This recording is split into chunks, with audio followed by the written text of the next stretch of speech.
We are live. What is going on? I got the panel in the building.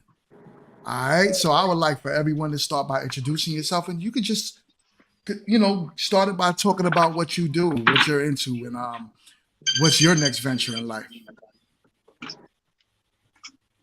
So Okay, well, that'll start with you. That'll start with you, my guy, to my right. that's me, right? Yes, sir. Yeah, so I go by husband. I built a platform on Meet Me, and I go by that because I strongly believe that men have to become husbands before they find a wife. So I just want to kind of echo that out into the world, and hopefully, some men can grab onto that. Um, um, Health and fitness is my niche, and I also run a pet care business to kind of make things go. Okay, okay. And guys, we met you last week, but Mhm. I would like for you to just kind of go over your channel again. I want people to get familiar with the panel, so that way, you could gain your followers and you could have people go about the business as you please. So go ahead and Right. I'm Yazzie. I'm an influencer and a YouTuber and single mom. And yeah, I'm just growing, trying to grow my audience, my subscriber count. that's what's up. That's what's up. T, talk to him. Hello, guys. I am Shativia. I also have a YouTube channel. It's _, which is on the screen. I haven't posted in a little bit, but I will be posting soon. I actually have to get my laptop fixed because I broke the screen. Well, I didn't break it, but it fell, so I have to get that fixed. But I will have some more videos coming soon, and I will be trying to grow my channel as well. So. That's what's up. All right, my name is the Guru. Um, I spend most of my time streaming online. We predominantly talk about relationships, the importance of marriages, family, vetting, and screening. In terms of occupation, I'm actually a children's counselor. I've been doing that for approximately 7 to 9 years, and I'm from Florida, currently residing in Virginia.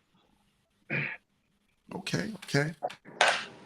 All right, just Justified, and I'm basically just starting in this as well.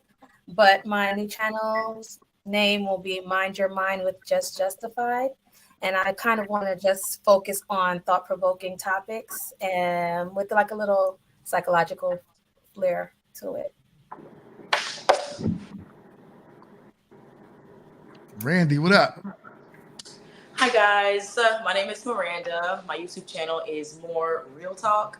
So I cover very controversial topics on my channel. I've recently gotten into street interviews, so you can check me out on that. And yeah, that's pretty much me. Guy. What's going on, everyone? My name is Quint. I work in telecommunications. And this is my only YouTube outlet or what have you, and I'm not really big on social media, just on Facebook to communicate with a lot of people, what have you. But and I'm just about positivity, hoping that our discussions can help someone and talking to the junk from time to time. So, we know how that goes.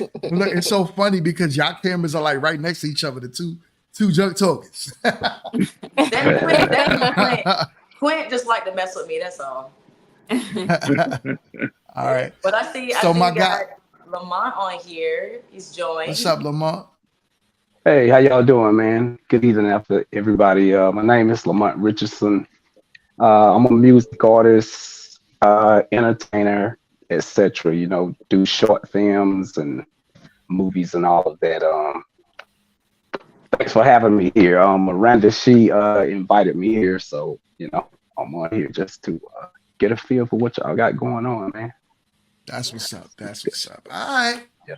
Well, yo, listen, I appreciate everybody on the panel today. We're gonna get into our first topic. This one, now check it, right?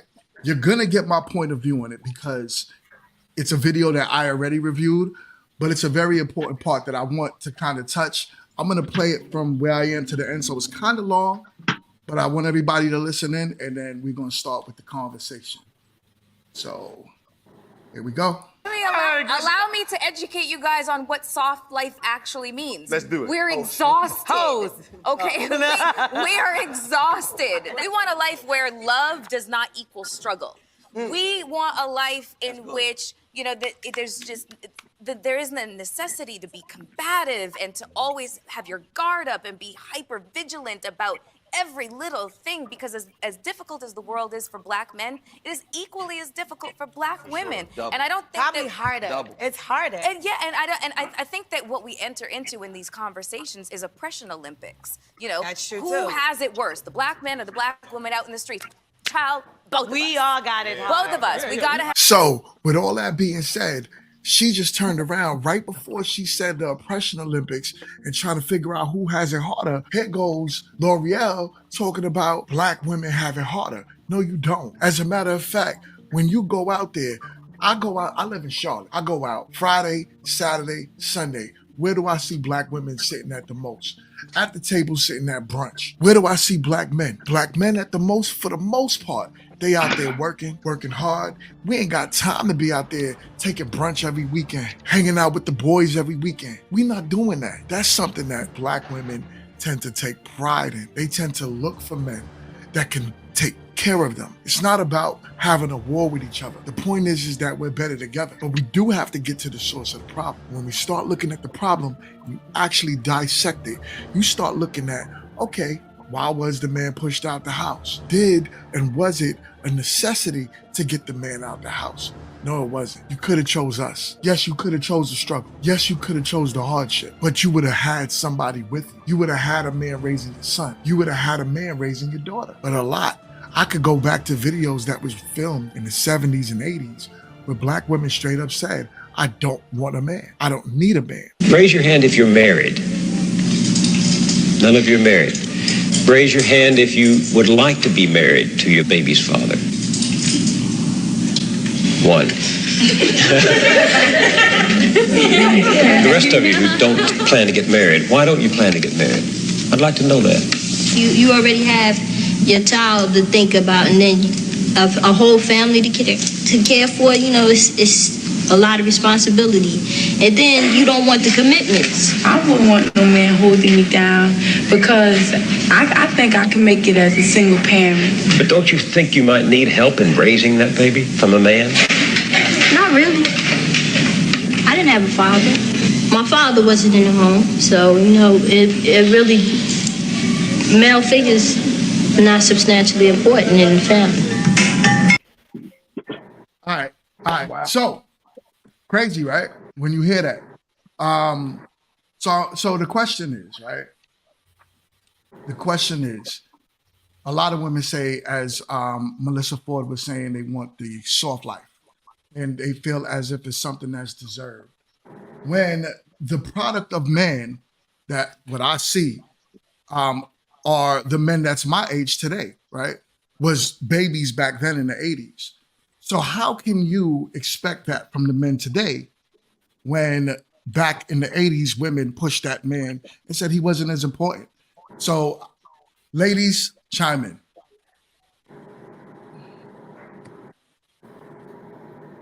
Oh, wow. Everybody quiet. Not at the same time, huh? Damn. Oh, wow. I'm trying to understand what it is you're actually like asking. Can you like elaborate a little bit more? Okay. So the soft life, right? How can a woman today get the soft life from men that were never taught to be the men that can provide that soft life to you? So you're saying basically, okay, women want a soft life, but the men today got so much going on. So you're saying that the women today, we want a soft life, right? And you're saying that the men today can't provide that because they never were taught how to be men? They were never taught to be the man because it's not that we weren't taught how to be men, right? Eventually we will pick it up along the way. But we were not taught to be the men of the past where we're going to provide that for you because, as you heard in the video, women didn't even want the man home at home. It wasn't even like a thing. I mean, but why didn't they want him in the home though? What was it that they were experiencing with the man that they wanted to just be a single mom and raise the kid by themselves and not actually want a man? Because you heard the young lady say her father wasn't in the home, so she felt as if the man wasn't a necessity.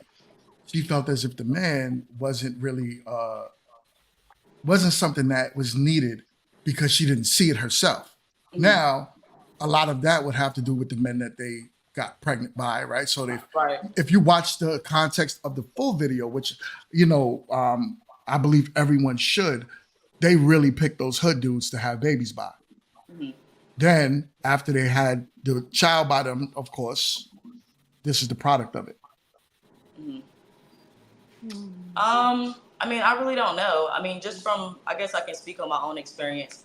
I mean, I personally would never go around and say, I don't need a man and I don't need all of that. By all means, come over here and do what you need to do. But at the same time, I don't want to be with somebody that, like the girl said in the first video, that you got to struggle and it's just so much hardship and it's not a lot of just, I guess, softness in the home that she's experiencing from her man.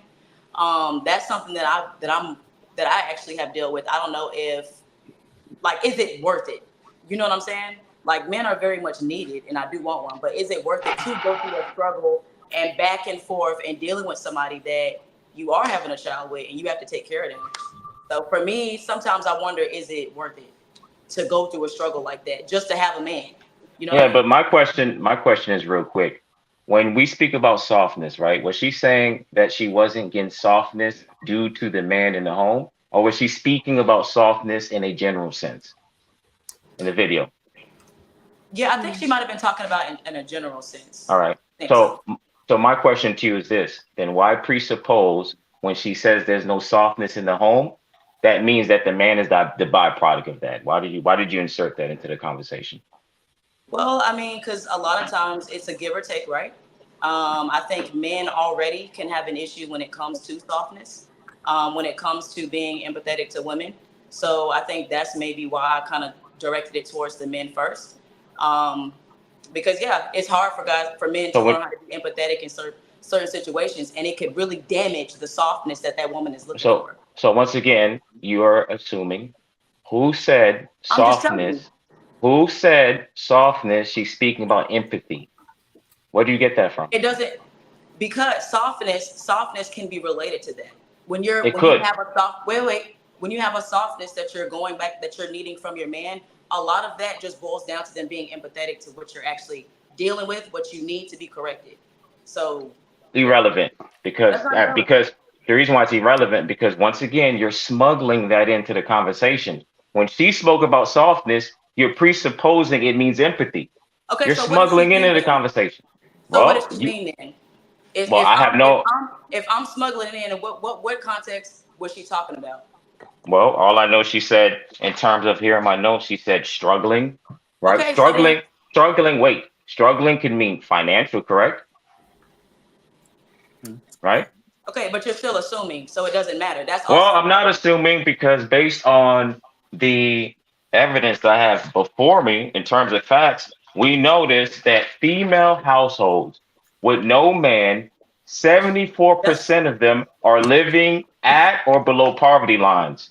So if anybody was going to make an assumption, if anybody was going to make an assumption, my assumption would be much more reasonable, because more times than often, women who are single parent mothers are struggling 74% of the time in terms of struggling financially. This is Black demographics.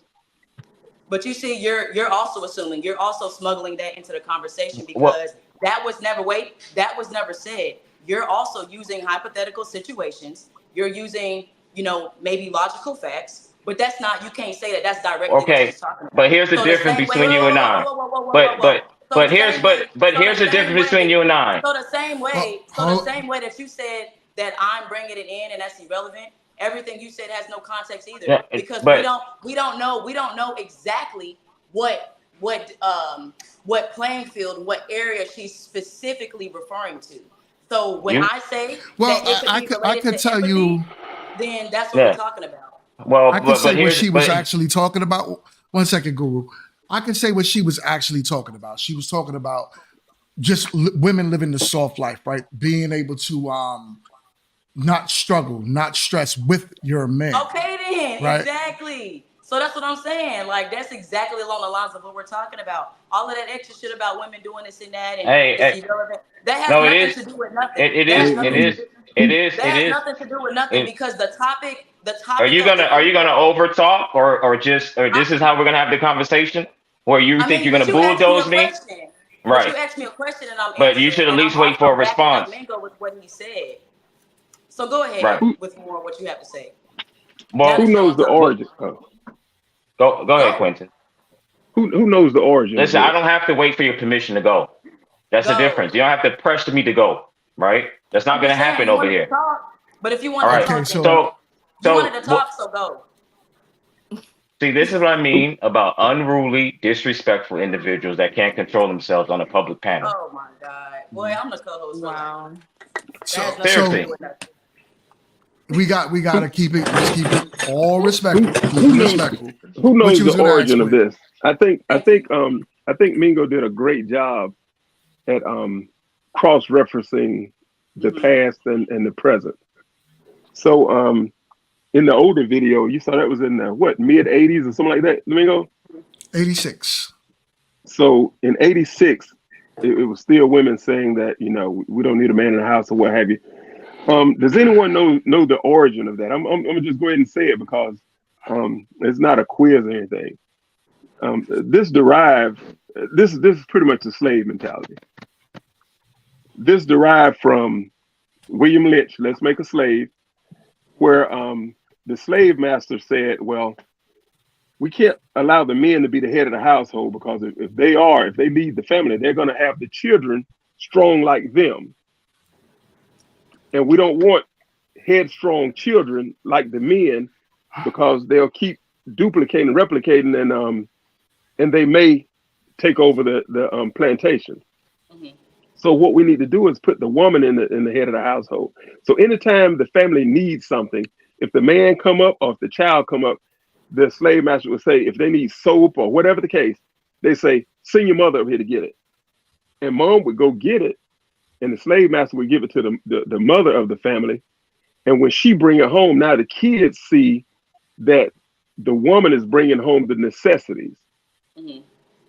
And so they start looking at the woman as the head of the household. And James Earl Jones had a video. People was getting on him about being with a white woman or what have you. And he said, that black women have taken that from slavery,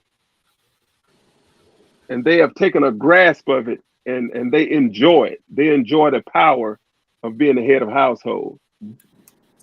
And so they don't want to give it up. So they want that position and don't want a man to help them in most cases. Now, quite naturally, that's not everyone, but that's where a lot of this stem from. And so in essence, we got to learn to get out of the slave mentality before we can solve any of these issues. Right. Yeah. So correct me if I'm wrong, Mingo. Basically the correlation between by putting those two videos together in a sense is just kind of showing that yes, these modern women pretty much want the soft life now, but from that previous video, it's showing that look at where it stemmed from, why you probably don't have that soft life now, because at some point you wanted the man out of the house, and you chose a single parent home. So the correlation there is what we're kind of focusing. What I believe, this is what I got from it. Why you put those two videos together, and to kind of show the correlation between that. That's right. The whole point of it was to show, why the men today, pretty much the product of what women complain about today is exactly what women created in the past and continue to create. I still see a pattern of the same thing. It's just in a different form now of education, which kind of took away from, okay, back then we needed the welfare system. Back then, a lot of women relied on government assistance. But now a lot of women rely on school, education, getting a career, building themselves up as high as possible to not need a man, which continues the cycle of keeping the man out the household. And then you want to kind of turn around and then say, oh, I want the soft life after that was originally what we are creating from what that is showing in the past. So you no longer have the men now that have the tools to provide women the security and safety they feel like they need to live the soft life. Yeah, because what I was saying, the lack of softness has necessarily nothing to do with the men actually being there and there's not a soft life. It's conversely the other way around. Due to the men not being within the household, they don't have the soft life. It has nothing to do with men there, lack of empathy, therefore we don't have a soft life. It has everything to do with the men not being in the household to provide this ideal soft life to which a woman is describing. Yeah, I see where you're coming from. Yeah. I was going to read one of the comments. I think it was referring to what the guru said earlier. Mongol Santini from Brazil, he says, well, the stats kind of is there. So I think he's referring to the statistics that the guru provided in reference to the single households. I appreciate that. Mm-hmm. Okay. Husband, you or Yaz, y'all got any input on that? Yeah, I'll definitely chime in. Women have gone. I love that compilation that you put together because women have gone away from the fathers, and what I mean gone away, I want to make it very, very clear. They have gone away from being subjected to the man. Today, women believe that they're not subjected to the man, and what you saw there is even in the 60s, 70s, and 80s, and going now is women that still don't believe that they have to be subjected to the men, to their fathers. Men, the reason why women have to be subjected to the men is because women are chaotic by nature. They're not able to maintain the love that this world is about love, and our purpose on earth is about love, but they get that through the father, and they're not able to actually exude love into the world because they're not subjected to the masculine energy that puts them in their feminine that they want, which is that soft life.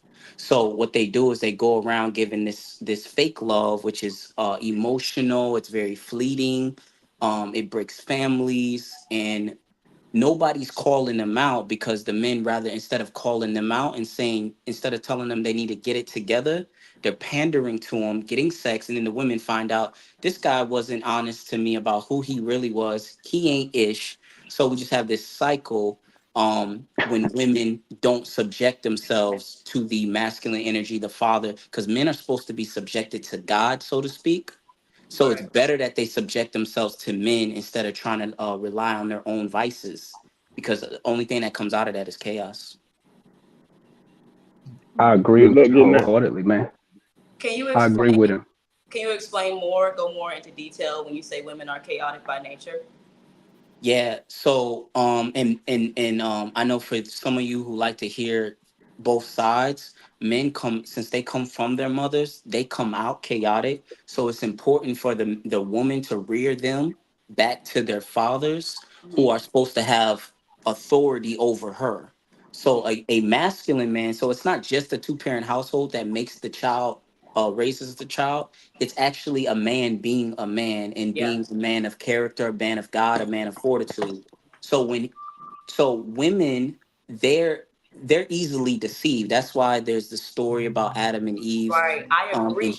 I and her. agree with that. Women Yes. are so easily deceived that they can't be the leaders, and now we have a society of women who want to be leaders, and Mhm. that's a problem because women want to rise up because of oppression, like you said, the post slavery disorder that we have. It's not just we all have it, but I don't like the excuses. We are in a time, an information era, and we could do the work, and our women have tasted that power. To piggyback off of what Q said, they have tasted that power and they're not relinquishing it, which shows that there's no love in them. Mhm. They don't have love. Do you think a woman not wanting to let go of that power that you're talking about, could that be related to them having a downfall or experiencing a downfall from men, like in a relationship, to where they don't want to let anyone lead, they don't want to give over that power, because if I let you lead, you might lead me into a ditch, you might set me back. Do you think that that has anything to do with why women don't want to let go of that power? Other Absolutely. nationalities don't have that problem. Wait, But I let can me I let just me want to answer. Yeah, Oh, I go can ahead. make it short, fellas. I can make it short. Go Yeah, ahead. No, you good, bro. absolutely. When you insert when you are, but here's the issue. That is the problem, but the problem is more so when you allow a man to go inside of you, you have to fully submit to the man in every Yep. way. So when you don't, what you're doing is you have all these things like that these traumas that you're still dealing with, but you're supposed to let your man deal with that for you. So it's not full submission. What you're giving men is conditional submission. And you don't want to give yourself to a man until you give full submission, so you don't have to deal with that trauma of what happened to you before, because that man you pick is supposed to be a person that's supposed to protect you. He's supposed to provide for you, and he's supposed to have your best interest at heart.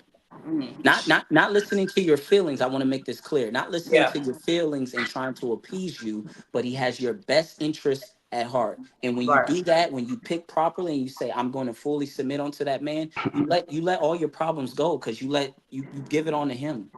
Right. yeah.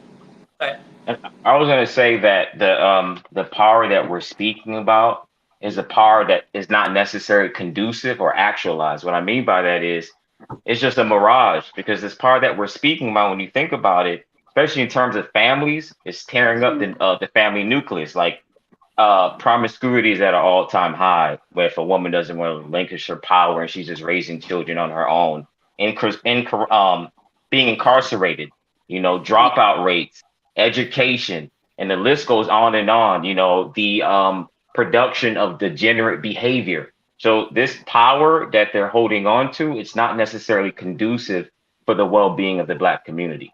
Mhm. Mm. I was gonna read some of the Yeah. comments. Yeah. Christina Solano said that she said men have failed women. We can start from fathers. And then she also said, what happens when that man who failed you is your father? You didn't have a choice to pick. That's a good point too. Yeah. That's a good point too, because I So understand how. Oh, go ahead. no, go ahead, go ahead. No, I was just gonna say I understand that women do have a lot to do with, just men not being in the home, single mothers, no fathers in the home like that. I do think we have a lot to do with that, but I think it's also just as equal on the man's part, because specifically for my generation, you don't really have too many guys that are living up to husband standard, or simply being a provider, or being um, protective over your woman. I don't think we have a lot of that now in our generation today. But would it be fair to say that in terms of, and I understand you're talking about in terms of responsibility, but I typically argue that the responsibility would bear more on the woman's end, because she's dictatorial in terms of who she lays down and have a Of course. child with, and she could determine whether or not the child lives or dies, right? Exactly. And then in terms of men failing us, as I'm looking at the statistics here in front of me, which is very interesting, is there is a glaring distinction between a single parent father and a single parent mom. Most kids who come from single parent households, they significantly do well and they become assets to society. Single parent mother households, like I mentioned before, it is catastrophic in terms of them succeeding and Yeah. flourishing and being an asset to society. So just want to point that out. And I Yeah. would also want to add to that too, um, to the fathers that fail their children. A lot of it has to do with who the mother picked. Just piggybacking off of what's being said. Yeah, Um, exactly. it doesn't take away from the fact that there are no good men out there. It doesn't take away from the fact that there's men out there that may switch up. But the problem is that a lot of mothers are not marrying the fathers before they get pregnant to really kind of vet the man out, to kind of really look at who this man is. And marriage to me gives you a better shot at that. When you kind of just do whatever, I'm having sex, and I hope this man is going to take care of his child. That's bad. You put it, you put the child at a disadvantage to begin with. So why not make the good decision? Because at the end of the day, men would sleep with whoever allows them to, right? So if a woman says yes, we're going to do it. So unfortunately, being unprotected, having unprotected sex, the high possibility of that is having a child. Right. So instead of doing that, how about we start promoting marry before you carry, right? Yeah. So this way we don't have this father that failed the son or failed the daughter. And we give that kid at least a fighting chance to where even if the marriage doesn't work, at least at that point we could say we tried, right? You know, we can being that women are, over sexual activity and we're over relationships, but yet and still we can't put everything on them. I hear it a lot where they should choose better, which is true, but most people that go into a union and trying to have sex or whatever the case, they're going to put their best foot forward, whenever they're first with a person. Right. And I always tell my friends, this is a lesson I tell my friends, excuse me ladies, but a hoe knows how to act knows how to pretend to be a good woman better than a good woman do. That's true. Yeah. They know how to play the game. So these dudes are gonna do anything they can. They're gonna be the person that you want them to be in order to get into bed with you. I feel like it's irresponsible. But they're not their husbands though. Right, but I feel like it's irresponsible. It's irresponsible. They're not husbands. For men to get women pregnant if they're not ready for it. It's the same way it is for women to allow a man to get them pregnant if they're not ready for it. Yeah. And that's, So I agree. I agree with that. And that's why I said, and that's why I said, and I agree, this is why I mentioned in terms of responsibility, the responsibility bears more so, not only, not every, on the gatekeeper. It's no different from a man who is being vicariously careless with his resources, right? If a woman is able to finesse her, we would say, well, that was wrong of her to finesse him. But at the end of the day, he's the gatekeeper of the resources that he's dispersing to that particular woman. So different from a security guard. A security guard is like the gatekeeper of the person who determines who comes inside the establishment.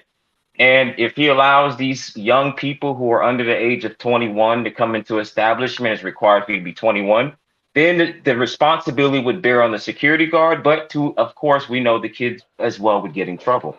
So I look at it from the perspective, the gatekeepers are more responsible in terms of the outcomes. No different from people you invite in your home.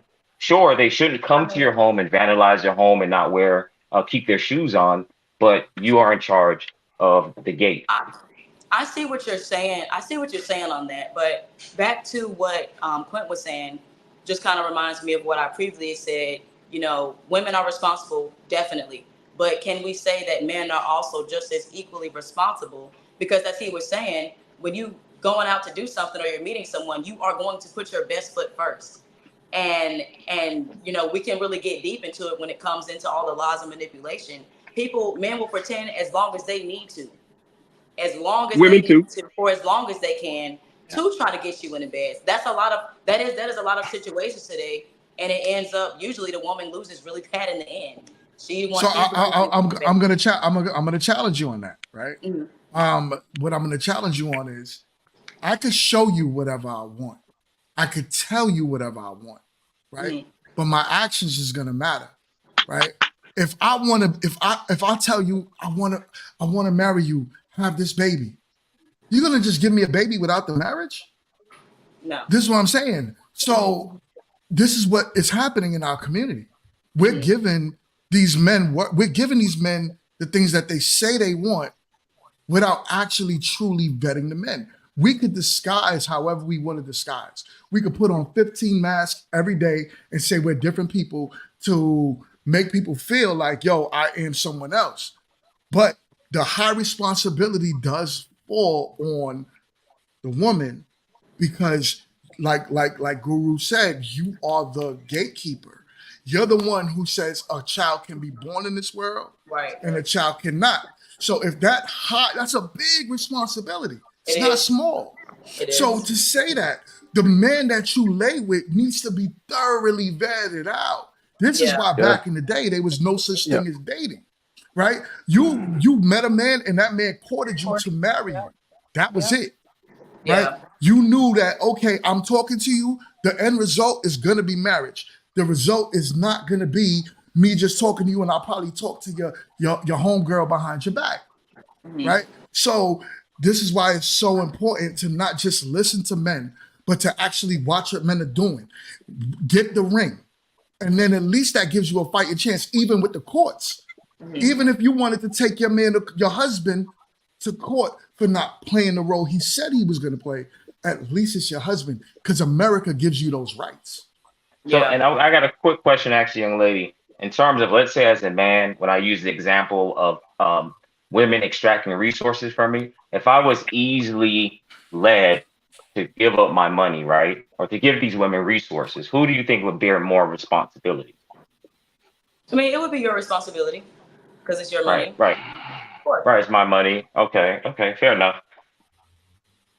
Yeah, I mean, I'm not doubting and saying that women aren't responsible at all. I thoroughly believe that we are, because as y'all are saying, we are the gatekeepers of life. We bring people into this world, and there's no other way else you can do that. I'm just saying that I feel like it could still be some type of equal responsibility on both parts. Yes, the woman, you're gonna be the one that's gonna go home with the baby in the end if you lose. But I'm just saying that I do think there is still some type of responsibility on the man's part that should be considered as well. Yeah, I just I feel when you're speaking about responsibility, are you speaking in sense of both parties consent to sex, right? Both parties are responsible in terms of consenting to sex, correct? Or are you talking about the child? I'm more so talking about the child. Yes, they do have to both Yeah. consent to sex. I'm just saying, like, yeah, the outcome of being a single mom and you're struggling and this and that. That's what I'm talking about more specifically when I say it's also an equal responsibility on the man's part too. That's what I feel like. Yeah, personally. I mean, ideally, we would definitely like that, to be honest with you, what you're saying. But because the woman is able to determine if a child lives or dies, and we don't have any say so, that means the responsibility that she has, the authority that she has, comes with great responsibility. So we don't have any say so in terms of if the child lives or dies or not. But if we did, then that I can see why you make that point. If a man was equally responsible, not only bringing impregnated the woman, but also in terms of whether or not the child lives or dies, then I can see why you say, oh, both parties share responsibility. By law, definitely, that's a woman's decision by law. I don't think that that's correct. Okay. I'm not in favor of that, of women being only the ones that can choose this and that. I don't advocate for that at all. So you're pro-life? I am pro-life, yes. Okay, fair enough. What percentage? Go ahead and read that. One second, quick. T, go ahead and read that comment. I see you about to. I want to talk about it too. It's a few. I want to talk about that. Yeah, Christina Solano said both parties are responsible. Thank you for this, Quint. David Williams is saying that marriage is key. Mongo Santini from Brazil is saying you have to be a better gatekeeper to filter out these men, just as men have to be a better gatekeeper to keep women who wish to stake his resources. Yeah. I wanted to touch Shani Black. I believe I'm pronouncing the name right. I just saw that one. Yeah, I see that.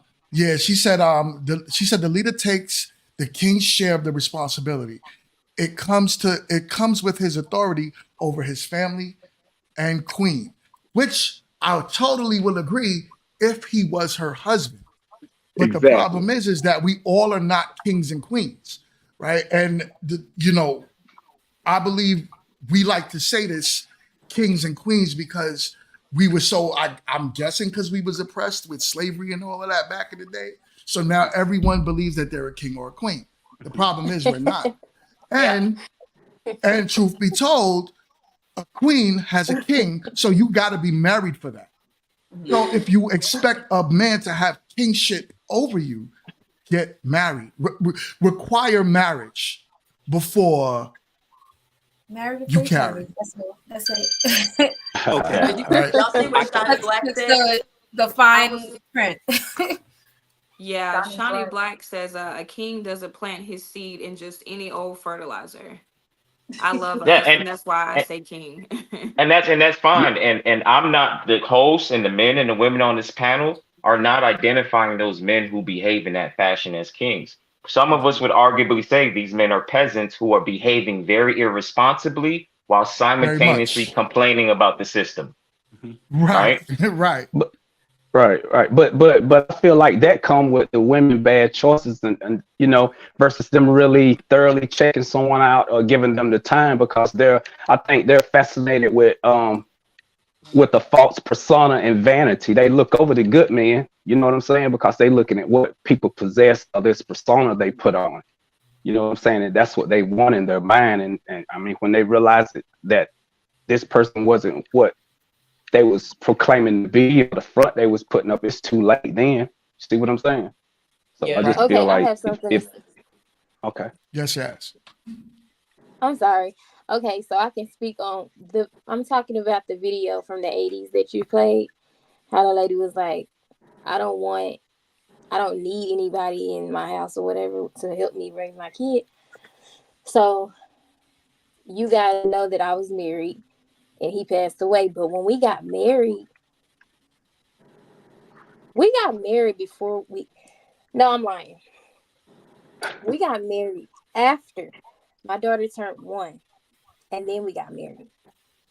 We went to the courthouse, we got married. We just did it like that. And when he passed, I said, I do want to get remarried. I do want to get married again. That's my ideal. That's what I want. I don't want to just be dating or just sleeping around with people. That's not what I want to do. And then I have a child now, so I have to watch who I date because people are weird. Yeah. People are weird. I took my daughter to the barbershop with me the other day, and it's this dude there. I always thought he was cute, just he's a handsome guy. And I was like, oh, he's cute.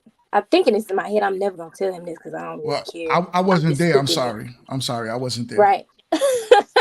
I'm thinking this in my head. I'm not telling him this.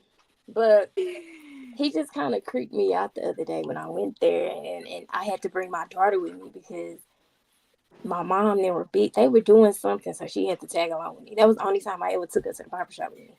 So I just kind of got this feeling he gave me. He just gave me this feeling, like a creep feeling, like, and then that turned me all the way off because he was like, because I'm very observant, so I'm watching, and he kind of like watching my daughter, and I'm thinking in my head like, nigga, what are you looking at? I'm thinking it's in my head. That turned me completely off to where I was like, I really have to watch who I date. Just because you like someone, just because you're lonely, you're bored, you can't date everybody. You don't know what they think in their head. You don't know what they have going on. Right. And I want that. I want to date. I haven't dated in so long. So let me Like ask you my this question. husband's been I want to ask you this question real quick. You mentioned that you have a daughter. I think your daughter, how old is your daughter now? he's 6. 6 years old. And I would assume that it's very important that the man that you bring around your daughter is an adequate man, right? A man Yes. who loves you and cherishes your daughter. Right. I Yes. was looking at one of your videos, right? One thing I like to do is research people's YouTube pages. And I was looking at your single diaries that you have uploaded on YouTube. And within the single diaries, within the 4 minute mark, you mention how there's a guy that you love and you would like to be in a relationship with him, but he pretty much friend zones you. He doesn't want to be committed to you. In terms of that particular man that you're in love with, and you said you knew him for many years, and you would like to be in a relationship with him, do you think he'll be an adequate father to your child? No.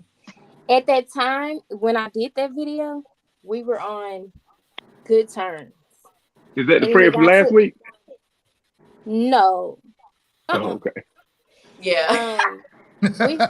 We were on good terms. That's what I was We thinking were on too. good terms when I made that video. And are you talking about my friend? Yeah. No, I'm Yeah, not. the one you wouldn't let go for your husband. No. But we were on good terms when I made that video. And you know, you want something to work so bad because y'all just been together so long. Well, not together, but y'all been hanging out for so long. You think that they want the same thing you want. You know, when he told me that, he was like, I'm not ready for a relationship. I'm not ready to be obligated to anybody. And I said, okay, Yeah, that's what. that's fine. That's Stick and fine. You move. don't have to So, be obligated to so me. this guy, right? Because I have notes from the previous show that you did, right? And then there's things that you said within the 8 minute mark. But this particular person, I was listening to you in the video. You said that you knew him for uh, many years, right? This man that you knew for many years, because I was doing the math. Your husband passed away 2 years ago. This man that you knew for many years that you have now grown to love, was this man your friend? We not talking about the dude I was talking about from last time, my friend from New York, right? No. I'm talking about when you made the video and you're sitting in the car and you said, "Hey, Okay. there's this guy I knew for many, many years, and I'm in love with him." So your husband passed away 2 years ago. So I'm assuming many Almost two. years is about almost two. Were you friends with this guy that you have now fell in love with? When we were together, when me and my husband were together, no. I had no contact with him. I had dated him before my husband. But you knew him? You knew him? I Ooh, knew she him. tap dancing like a mother. Did you I know knew him? him. Yeah, I met him before. I met him before me and my husband got together. And then when I got with my husband, I had no contact with him. Why did you have no Tap contact with dancing. him when you got with your husband? Because he was my husband. She tap dancing guru. I was No, married. no, but what's interesting here is you said because you're married. In the video, 9 minutes and 49 seconds, you said this is a different guy, right? According to your logic, I was married, I'm not going to talk to him. You said I talked to Demir on the side and my husband didn't like it. This was the 9 minute mark and 52 seconds to 9 minutes and 54 seconds. So let me ask you this question. Yo, these If are you some receipts, boy. What? if you Yeah, because Yo. what? He got the time, sir. What? so here's Christina my say question. she has receipts. So here's my question to you. You're saying because of your marriage, you cut him off. But that wasn't the case with Demir. You were talking to Demir on the side while you were married. No, because that wasn't romance. That he was just my friend. DeMar is my friend. When I'm physically and romantically wanting to be with you, I don't want to talk. I'm in a relationship. I'm not talking to you. That's the difference. That's what I was telling him, that my husband didn't want me talking to him because he just didn't want me talking to him. You know, that's what that was. But I didn't have any feelings for my friend. No. I guess the question is, are you fit to be in a relationship? If you have friends that you won't give up for your husband, and like this dude that was looking at your daughter, he might have known her or thought he knew her. Why didn't you ask him? You know, like, hey man, that's not. Do you know my daughter? You see my daughter? Mongo from Brazil. You want to read that, T? Because he had a comment about the guy that may have been looking at your daughter. You want to read that, T? He said he's weighing if this is a situation he wants to attach himself to long term. Good observation. The man that was looking at her daughter. The guy at the barbershop. Yeah, she wasn't doing that was a great comment. Yeah, she wasn't doing nothing but just sitting there. It wasn't nothing to think about. It was just because he don't even know that I literally go in there, get my haircut, and leave out. I don't even talk to him. Like he don't. It won't. It's not even that vibe of. But I think also You gotta watch how kids act. Yeah, and also to consider, you said you had a weird feeling. I mean, that's something to never ignore. I don't know what that means, but that's that came from somewhere. That didn't just, you know what I'm saying? So there's something with that. I don't know what it is, but go with how you feel about that too. Don't ignore that. No, I said that's why I said, oh yeah, you went from cute to not attractive at all. Like I will never talk to you. right. I don't blame you. Yazzie, is it okay for a woman to? Are you okay with a woman having guy friends? Do you support that? a woman having guy friends? Mm-hmm. Yes. It's Yeah, I okay. feel like Yep. everybody can have friends. You agree? Yes. The other ladies, you guys also Oh, agree? Oh, if it's okay for women to have male friends Mm-hmm. while they're single? Yeah, what in what context? No, in their relationship. Oh, like while you're in a relationship. I think it needs to be I a very low minimum. I yeah. don't think you need to be calling, texting, hanging out, giggling and laughing, kikiing on the phone. If it's somebody that you may talk to once every blue moon, you checking in, you doing good, the family's good. I feel like Mhm. something like that is okay, but a consistent conversation daily, no. Yeah, Yeah. I think that I don't think Because it's wrong with either party having the opposite sex of friends. However, there's just boundaries, and long as Yeah, both parties understand what those boundaries are and respects their partner, then I don't see anything wrong with it. yeah. and was that more? Was that more just spoke? Was that more? More real What? talk, yeah. Marissa, okay, I know in the last video, 20 minutes, 50 Oh, seconds to who that? 54 seconds in, you said, if my husband told me to stop talking to somebody, I'll do it. He's the head, he lays it down. It is what it is, and it is what it's not, and we should be submissive to that. Let's say in terms of your guy friend, if your husband, do you still stand to this statement that you said in the last video that you did live streaming wise? do I still what? No, that was The, to He's Miranda. talking to the Randall. Oh, Oh, yeah, wait, this but was that, the, say that yes. again. So in 20 minutes into the video, right, the last live you did, 50 seconds, 50 to 54 seconds, excuse me. You said, my husband told me to stop talking to somebody. I'll do it. He's the head. He lays it down. It is what it is. It is what it's not. And we should be submissive to that. Do you still hold true to that Oh statement yeah, that you made? Okay, fair enough. yeah. If I was married, yes, and my husband wanted me to stop talking to somebody, yeah. I Okay. agree. So what about in 12 minutes and 59 seconds to 13 minutes? You said, Oh. I personally, What? you said, I personally have a lot of male friends. 12 minutes and Mhm. 29 seconds in, you said, I have homeboys that we are life. What do you mean you have homeboys that are life? Well, I think you might have gotten it confused No, because then, specifically we're talking about if I'm single, which I am. Yes, I have a lot of male friends. If I were to get in a relationship or get married, my husband comes first. Period. yeah, but Period. how did life come in? You said I have homeboys that are life.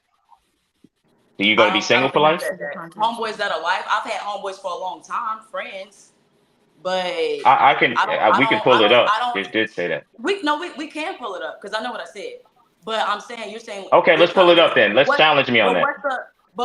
what's the where's The I premise. guess Where's this the going? point that you're taking it to, right? What does that Okay, mean? Because What but does the just life wait. mean? Right. Here's the point I'm making is because I understand in one aspect, you're saying, listen, if I have a husband and he tells me to get rid of my friends, I would stop talking to him because he's the head. But then I was a bit perplexed and confused because you said, well, I have homeboys that are life. If they're life, that means, that's logically not speaking, that cancels itself out. No. that no that that's not what we was she talking just That's about. not mean accurate she just Yeah, mean they're gonna be her friends for life, yeah, whether like they for that. talk life. every day or It's not. not. But because the topic of that specific conversation was if your husband tells you to stop doing something or talking to someone, are you gonna do it? That was the point. That doesn't mean that I'm still not gonna have friends on the back end. I'm not gonna communicate with them how That's I would have disrespect. if I was single. If my husband had a problem with it, I'm gonna follow what my husband want me to do. But if That's I'm single, yeah, disrespect. I got niggas right now. I'm single. I got plenty of friends. Can I just add in? Can I just chime Yes. in? If grown men talk, is he's your friend, right?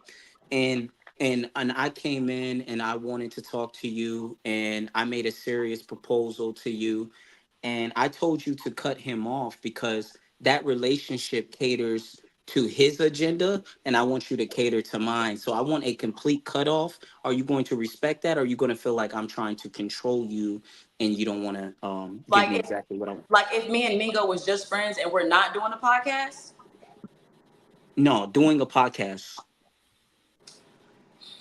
it would be something we would have to talk about. I wouldn't tell him completely, no, I'm not gonna do this.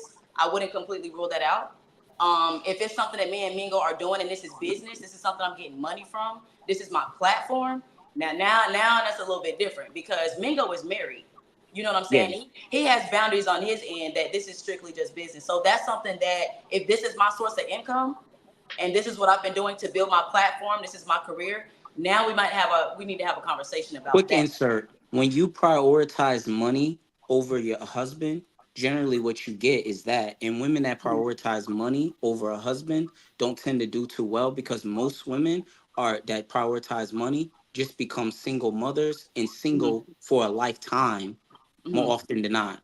So it's better to prioritize a husband than a prioritized husband and say, with all due respect, fuck grown men talk. I'm gonna be with this man that's gonna be righteous. And I'm sorry, y'all. No, you good. Hold on, because Go okay, ahead, go ahead and go take that. Yeah, hold on. Go ahead, take that. So I'm gonna end that conversation on that note. Good conversation though, but I want to move on to the next topic. I got 2 more topics that I like to touch. But that was a good one though. That was a good one. Yeah. Okay, let me find that for y'all.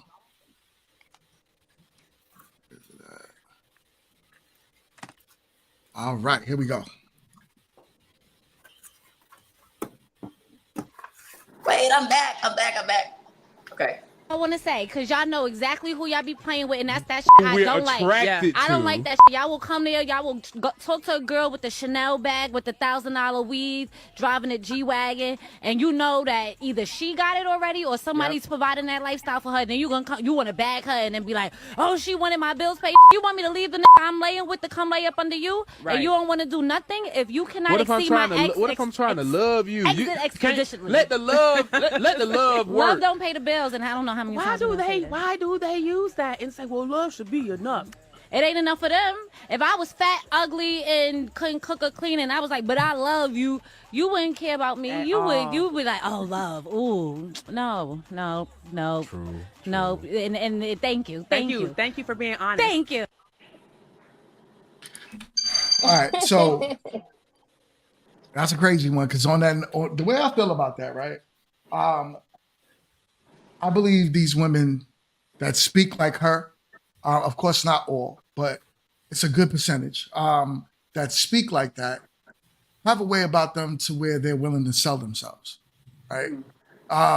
Pretty much what she said was she has a man, so unless you have more than what her man has, don't come her way. But if you do, then you have a shot with her, depending on what you're willing to spend. So that to me is I see that happening a lot where women want their bills paid, and whichever is the highest bidder, whoever's willing to pay more has a better shot with them. So anyone can touch this. I think that can kind of be trifling a little bit. I think that's trifling a little bit. So she can be bought, pretty much. Right. Is it trifling a little bit or is it trifling? Say what? Is it trifling a little bit or is it trifling? No, okay, we're gonna leave it as trifling. We're gonna leave it as That's trifling. like I rather personally I want to love. Like I feel like love is just hard to get sometimes. I like to have a connection with people. I really like to have a connection. Like, yeah, you can't be on the street broke, and who wants somebody like that? Right. You can have a decent job, a decent paying job, staying out of the streets, your own place, your own car. The I'm not gonna say the minimum. I'm gonna say what every adult should have. The things adults should have, you should have. Right.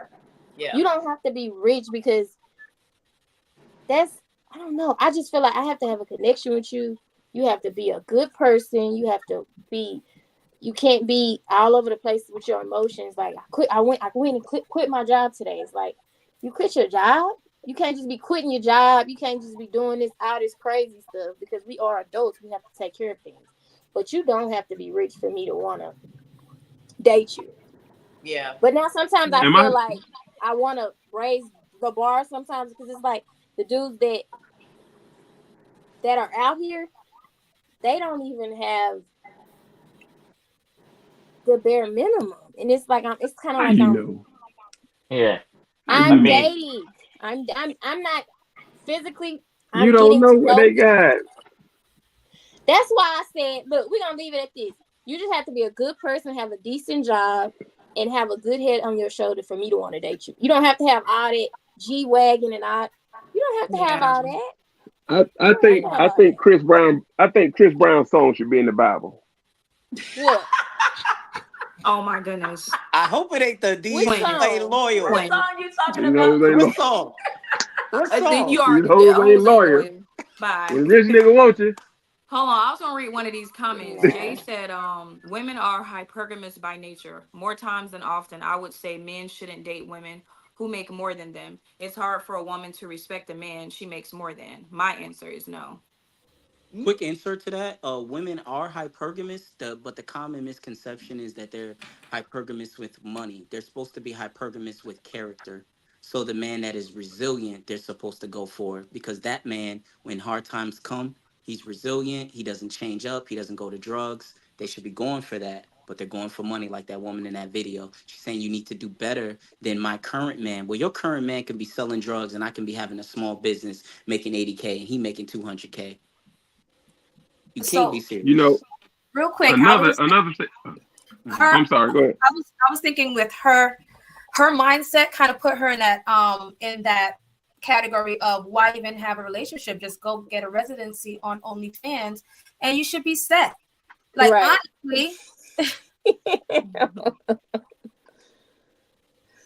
if you're only caring about like if the next person who can pay the most gets your attention, go get a residency on OnlyFans rather than looking at the whole thing of what a relationship is and what finding a husband is and all of that, what all of that encompass. Exactly. It's nothing like it is nothing like being in love with somebody who want to be with you, and then they good to you and they can provide for you. It's nothing. I'm telling you, it's nothing like that. That's what your husband like that? I don't love that other crap. I gotta be. Were your husband like that? Yeah. He was. He actually was. Well, why you have friends and wouldn't let them go there? Bruh. Why do you keep bringing that? Why do y'all keep bringing that up? Because he quaint, that's why. We're not gonna keep because everything you're asking for, because everything she's asking for, she had, but she didn't respect him. Well, how you gonna say he was my friend? It's not my husband. How am I gonna say what? At that because he was just being a what do you want to call it? An a-hole. Because he was being didn't protective want of his damn to wife. have my attention, but him. You can't just say I want you to drop this man as your friend. If he was, but in the if law, he was loving, if he was loving and did all that you want now, why wouldn't you give in to that? So now you're looking for what you had with your husband. He didn't do it for me. He had friends. I think you would. So that's and to me that's a problem, right? You can't look at what the person that you with.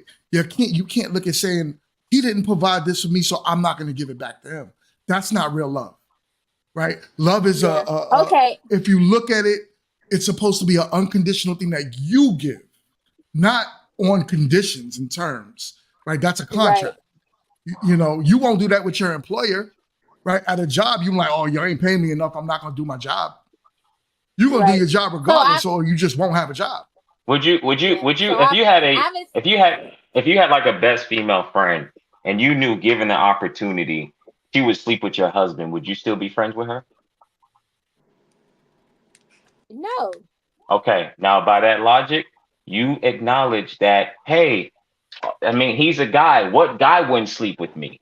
So it's equally as you wouldn't be friends with your best friend if she would sleep with your husband given the opportunity. A man is not going to be comfortable knowingly knowing that you're around a guy who calls your guy friend, given the opportunity, he would sleep with you. Same thing.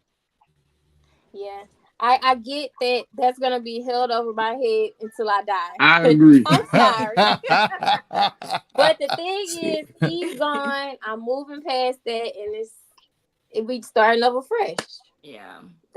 I can't keep getting beat in the head with that. Like that's why I was like, we're not gonna keep Truth to attacking God. Gaz. Quint, Yeah, Quint know what he yeah. was We're doing. not gonna Though. Quint know what he be doing. Quick, Yeah. Know yo, what he be listen. doing. We I off have a topic best now. We friend, going okay? back to last week now. Yeah. Right. Yeah. So that Oh man. that video was a proper representation of what I first was saying to more real talk, which is women don't possess love because their love in all red pill men are saying women's love is conditional, and I agree, but it's modern women's love, the way women think today, because they don't have the love of the father. If they did, then they have an unconditional love. But let me tell you what destroys that unconditional love: bodies, which is another concept that they don't believe in. They don't believe a woman's body count matters. They don't believe that when a man goes into them, that genetically his DNA is inserted into him. So they don't quite grab the concept that they have to be under a man. They should have been under their fathers, because their fathers would have had rules, and they would have respected his authority, and they would have seen how he had authority over his wife. And what happened is it would have made it easier for when they go to their husbands, for them to also be subjected to their husbands. But women today don't believe that they're subjected to their husbands. And then the ones that do, when you really get down to it, you'll figure out that, like the woman in the video, if somebody else finessed them and said that you can live a better life, I can cater to your emotions, and we can go on trips, your husband, he ain't taking you out no more, like that Tyler Perry movie. I know y'all know which one I'm talking about. They will end up going into that life and experiencing that, and then realizing it was all a big lie. They're not loving men. They don't have love in their hearts. They need to be guided by men so they But can have love. I can't say that women don't have love, because as bad as it may look when we have so many single mothers and they get younger and younger by the day, there are a lot of women that are doing things that may look stupid on the outside, but they're doing it because they are in love. More, can I stop you for a second? Wait. They're not getting younger. Mothers are getting older, actually. So they're Single getting older. mothers are They're getting, getting we're getting lower and lower for young women that are getting She's pregnant. talking about the age, like Yeah, no, the no. you have age. More, 13, it's not 14-year-old But single moms now. no. That's Right. always been there. That's always been there. They're getting older. They're actually, if you just, it's a simple Google search. They're not having children until later because they're having careers. Mhm.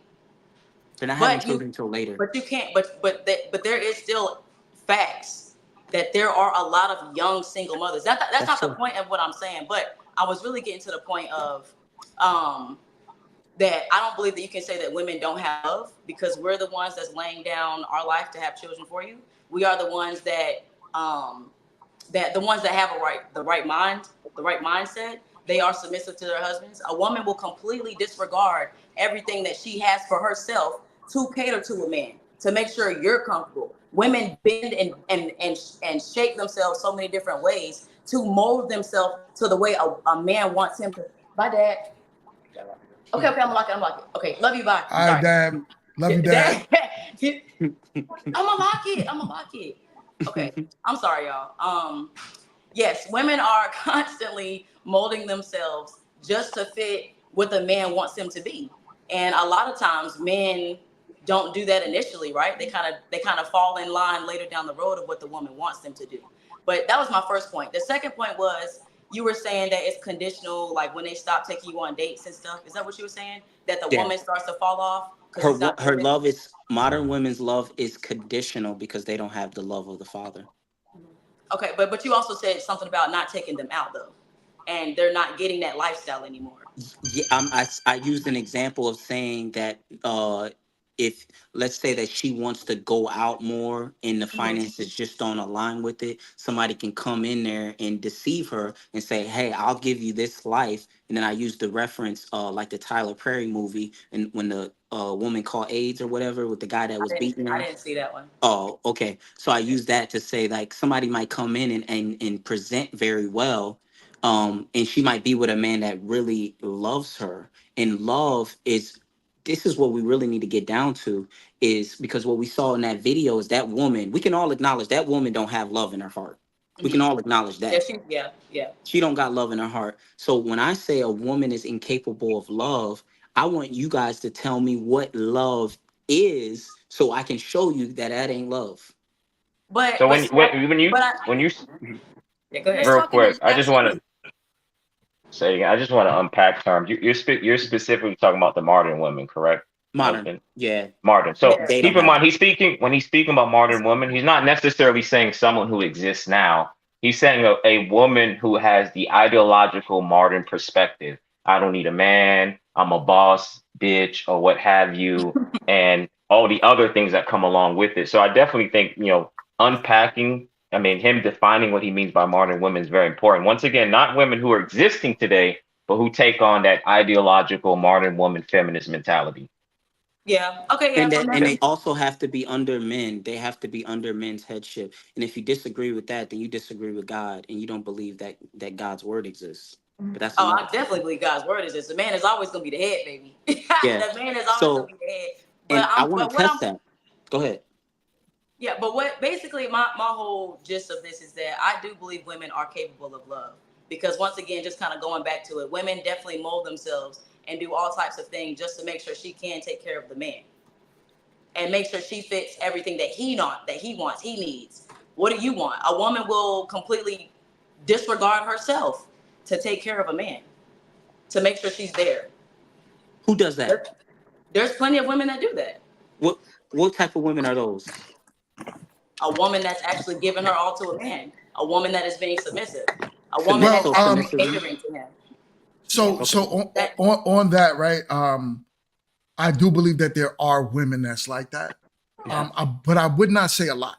And the reason why is because if I have to look at the divorce rate, where 70% of divorces in just the Black community alone are filed by women. Right. So to say that women love men unconditionally, I wouldn't say that's a fact. I've literally seen relationships where the man he works every day. The woman actually has zero complaints about the man's character and what he does. She just wants him to step up his game and provide more. And because he can't, or because he's comfortable with where he's at, they're getting a divorce. Mm-hmm. So, and then in turn, sorry. So that's why I say, like, I wouldn't necessarily say it's the majority or even a lot of women, but I would definitely agree that there's some women that's like it's that. some, yeah, it's some out there. I mean, you do have a lot that's wanting that'll just up and leave if you can't provide more. I don't think that's right, but I do think still there are some women out there that are capable of love. They do have love in their hearts, despite what their father may have done or not done. There are women out there that still have a good head on the same way that we gotta believe that there's good men. We still gotta believe that y'all can come out here and provide, protect, and lead correctly. I think it's still equally logical. Sorry, it's logical to think that. Sorry, y'all, I got so much shit going on. You're good. Yeah, and then in terms of who used unconditional, does anybody use? I think someone was it husband or the co-host? I mean, not the co-host. Threw it out there. Yeah, but realistically speaking, in terms of an interpersonal relationship between men and women, like love is pretty much conditional. Like this idea that two persons in a romantic relationship are loving each other unconditionally, it's based on conditions, based on how someone may treat you, if they're nice, if they're pleasant, if they're charismatic, if they're competent, have emotional intelligence. So I hear people say this a lot, where this is unconditional love. And then when I do mention this, typically they move the scale and start talking about the relationship between a mother and a child. But I'm not talking about a relationship between a mother and child. I'm talking about two consenting adults who are in a romantic relationship. Across the board, love itself is conditional. It's not unconditional. Based on conditions. I can see that. I can see that. Damn. I can see that. Yo, go get the door. Go get the door. No, it's my Pause it. Go get the door. My clothes are done. My clothes are done. Go open the lid there. Go open the door. Go.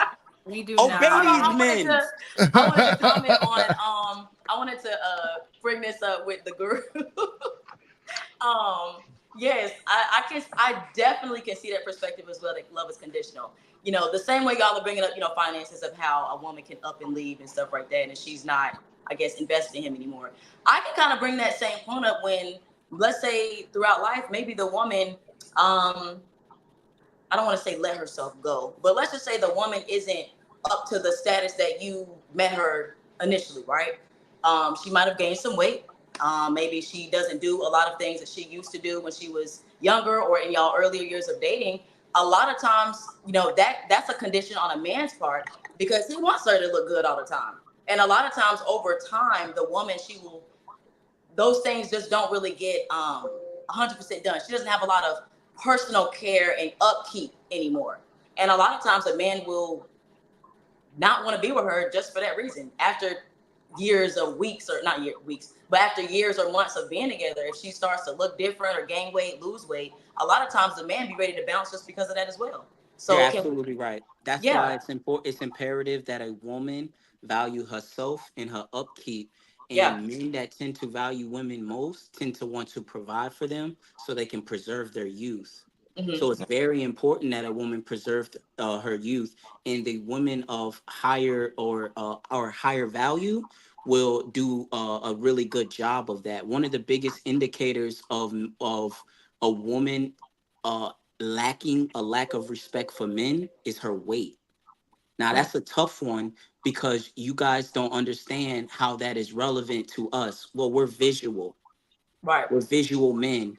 So it's a direct disrespect towards the men when you think that you can be big and still get a man. That's problematic. We're not saying that you don't appear nice, that you're not sweet, but we're saying that there's a lack of discipline, and that lack of discipline disqualifies you for being a wife. Men don't like women that lack discipline, Yeah, especially on the and I material. get the point that you made in terms of a woman gaining weight, but it's in other words, men don't necessarily end relationships primarily due to a woman gaining weight, especially if we're talking about within the context of marriages. Men rarely Yeah, initiate we don't divorce leave for that. Yeah. or even leave relationships, right? So there is a way more of a likelihood if a man loses providing security and provision, a woman would leave versus a woman actually gaining weight. But speaking about gaining weight, I have here in terms of demographics, black demographics, it shows that since we're talking about the women, 19% of African American women are severely obese. We use the word severely obese. You have whites at 12%, Hispanics at 9%, Asians at 1%. Then when we look at the boys, right? Kids that are the age of 19 and younger, right? For the boys, the Hispanic boys, 29%. The boys is 19%. The white boys is 18%. The Asian boys is 13%. The black girls at 31%. Hispanic girls at 23%. White girls at 15%, and the Asian girls at 5%. So we do have a major problem with obesity in the black community, and especially with the women. Okay, and I can see that. How my bad. Go ahead, Mingo. Well, Shawnee said it. There's a lack of discipline within our community, right? And you know, I would send that to say like, there's no fathers in the home. So anytime you have no men in the home in mass, there's going to be a lack of discipline. There's going to be a lack of structure, you know?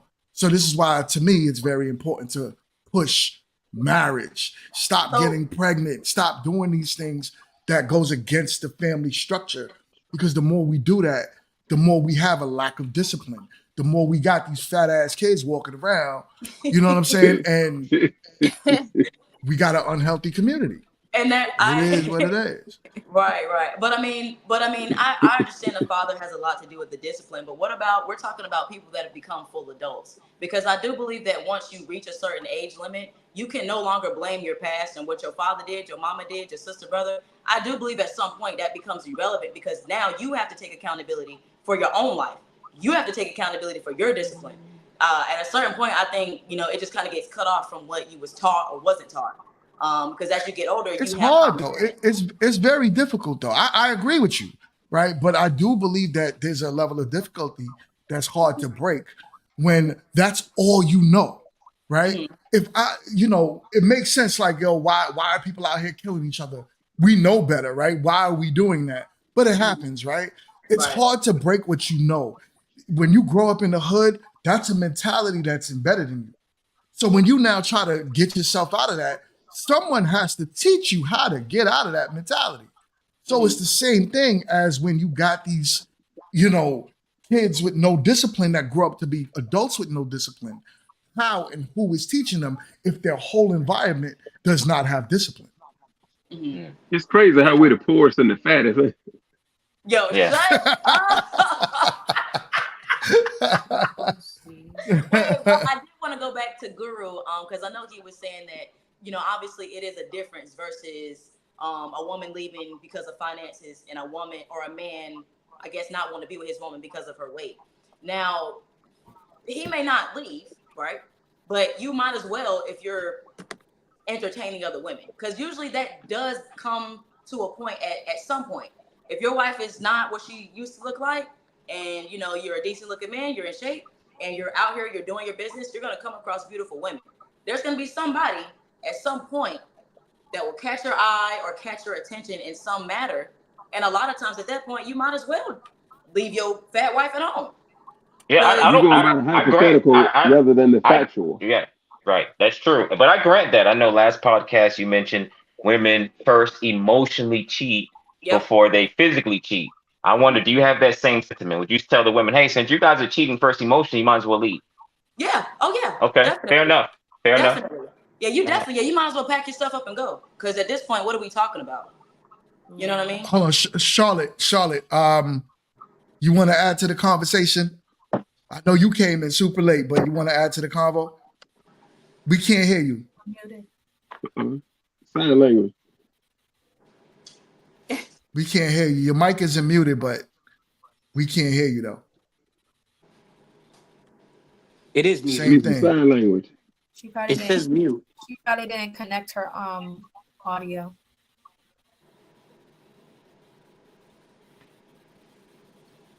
Yeah.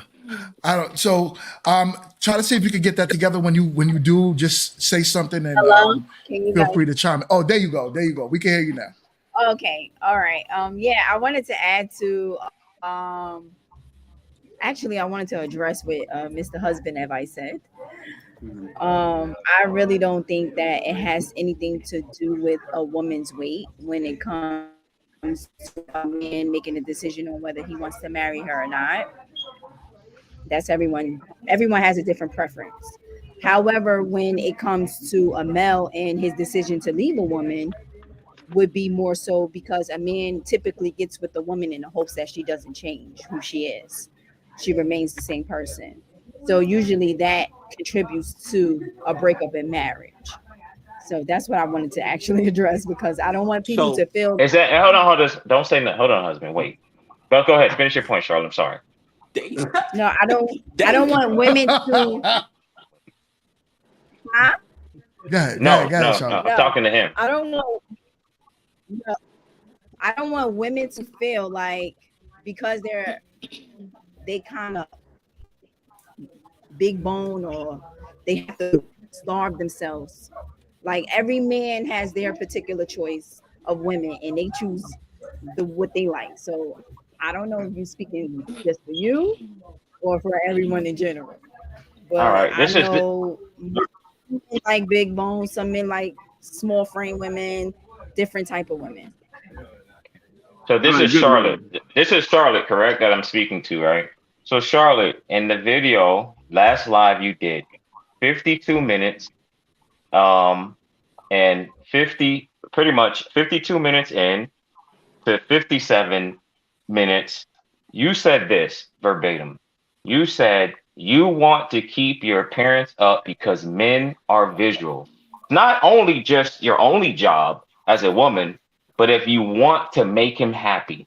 These are your words within a 52-minute mark. Correct. You said if you want to keep your parents up because men are visual, it's not your only job as a woman, but if you want to make them happy, you opt to keep your parents up. What is your take on that? So wait, you said appearance. That's not weight. Appearance, right? Appearance. It is weight. Appearance is weight. It is weight also, but if that's your size, you don't have to go slim down. That's your size. If we met you at that size, we're okay with big women. But if we met you and you were small and you put on 100 pounds, I can understand that. Here's the crazy thing. He's saying that's what here's the crazy thing. Here's the crazy thing. I'm sorry about this. Here's the crazy thing. Now, I don't think the men's gonna like Shoulder, I'm gonna mute you. I'm gonna mute you. Wait, You got a lot of already. background noise. Yeah. Go I'm ahead, sorry, Quentin. man. Go ahead, Quinn. Hey, the crazy thing about it is that she said that if a man is with a woman and she gains weight, a man usually cheats, right? Sometimes he'll cheat, right? Yeah. She said maybe. Almost She did say maybe. Almost 95% of the time, if a woman is with a man when she's big and she lose weight, she'll damn cheat on him. He's not good enough for her anymore. Yeah, that's a statistical fact too. Yeah. You said And then let's and, I didn't see anything about that. and then let's just be honest. Just think about it. More times than often, 80% of African American women are obese to begin with. So it's not they're already coming in heavier than they should be. Mm-hmm. Right? They're already coming in heavier than they should be. But obese So these, by whose standard? Okay, Whose standard? but lifestyle. But you make every argument that you try to make is an emotional argument to say, like, you came on and you said, I don't want the big women to think that they can't get a man. But here's the reality. It's sometimes, and this is the difference between men's love and women's love. We have a responsible love and y'all have a fake love. We have a responsibility to actually care about women. And what y'all do is Because y'all are men think logically and women think and women moves emotionally, right? You just said it. No. Men think Women of the move with emotion. I can't No, agree with that. they're not love. supposed Like, to. They're not supposed to. You're supposed to move. You're supposed to be guided by men. And if you're listening to men, men will tell you that your emotional state isn't healthy. That you should be Wait, but logical. go back to the part where you said the women give like the men's responsible for actually caring for women and women get fake love. Can you unpack all of that? Men have innately, men are in their heart, they are aligned with God, which is why that they are made in God's image. Women are not made in God's image, so they don't have a direct source. So what they have to do is they have to get it from the man. Problem is, y'all are disconnected from men, so y'all will never know what love is without men. So why are But we see, but that don't that my bad. Go ahead, Charlotte. My bad. Why are we disconnected from it? Is it the man that creates the continuation between women and men? Yeah, we have a responsibility, and to address the comments earlier, men also have a responsibility, and what men are lacking in is being honest and telling their women what to do. Men And are loving unconditionally. You have to add that as well. okay. Men have a Men are not. responsibility to love a woman unconditionally, No, but he does not, which creates her. Hold on, which creates her to have boundaries, right? Yeah. You speaking for women. I'm a woman, so man. You don't know what's best for you. I've loved a man unconditionally, right? I tried to follow his lead, right? But when you realize someone is taking advantage of you, you then put up your boundaries and you don't continuously follow his lead. I understand. So you can't say that a woman does not know how to love. A woman knows how to love. Yeah, because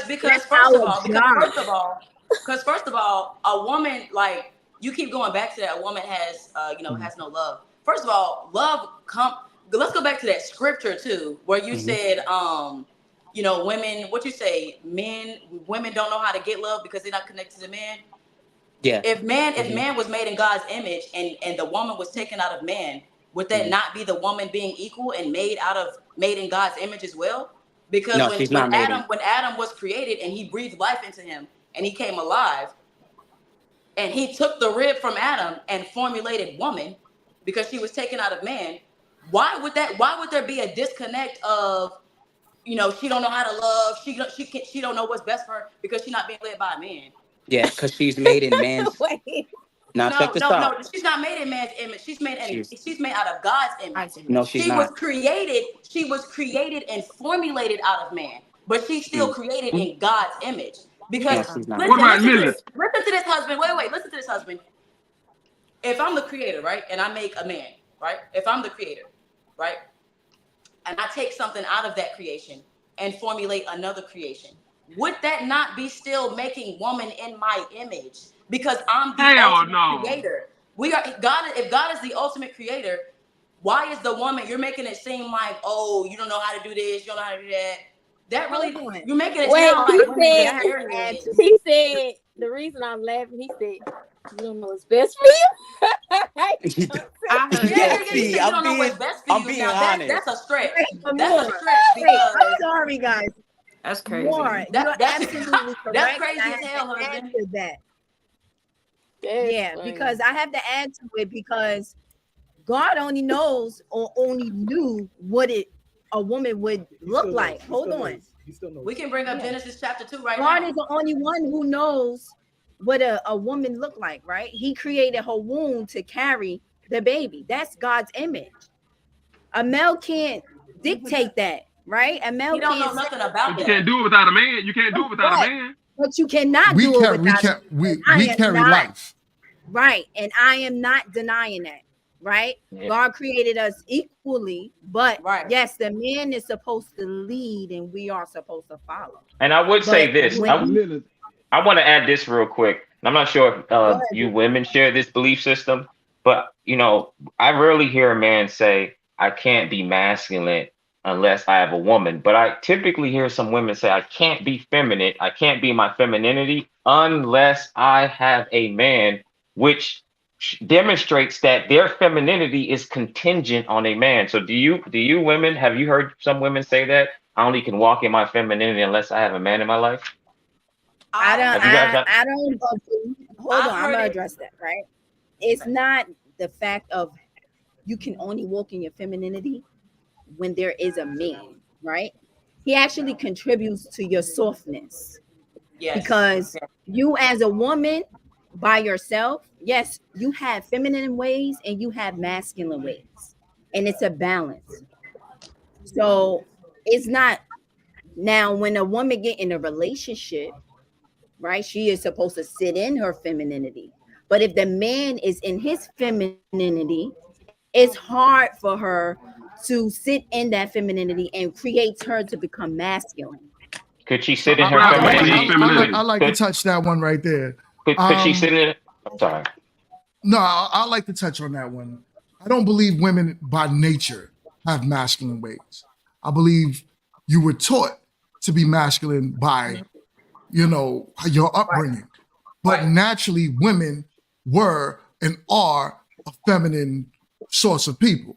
The problem is because you were taught to be more masculine, you tend to want to challenge men when if you feel as if the man is not standing up in his masculinity. Most men stand in their masculinity. The problem is you go off of your feelings. So it's like, okay, well, this man might not be doing what I want him to do as a man. So I don't consider him masculine. When in reality, that man is still, he will protect you. If somebody broke in this house today, he would die for you. So that man still stands in his masculinity. It's all about your perspective of it, though. How you look at what masculinity and femininity is. If you want to be feminine, because look, there's a woman, her name is Nuru. She cooks for her family, right? And she's famous. At this point, she's big. She makes peanut butter and jelly sandwiches from scratch. Women are trashing her.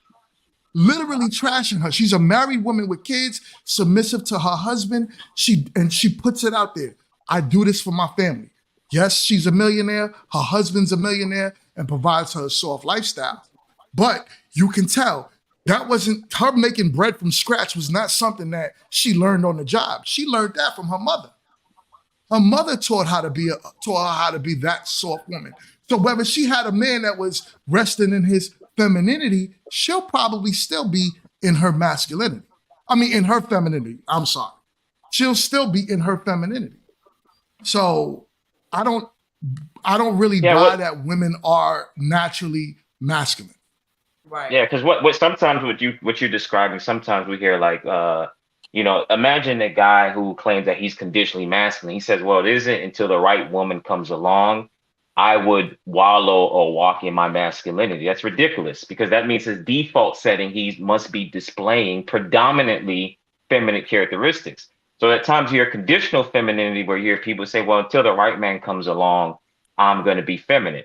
Well, that means what is your default setting? You're exuding predominantly more masculine qualities. The point is, femininity or masculinity shouldn't be contingent on either party. It's a way of life. The way you interact with your kids, the way you interact with your coworkers, your family, your friends. To make it predominantly onus on one gender or the other, that's problematic. You should be already that thing to begin with. And I can back that. I think that is true. However, in reality, what we live in today, a lot of women do not feel safe to be in their femininity. They feel like they have to have some type of masculine traits to protect themselves. They're protecting themselves from men, all types of different ways that men prey on women. And so women have gained, I would say, more of like a rough shell in a sense to really just protect themselves from the outside world. That's really where it's coming from. It's not like, I mean, you might got some women that want to do that because they want to be in a man's position, but I would say there's a decent amount of women that they are not in their femininity 100% because they don't have anyone else to technically protect them from the man that's supposed to be protecting them. So they have to put up this wall. Yeah.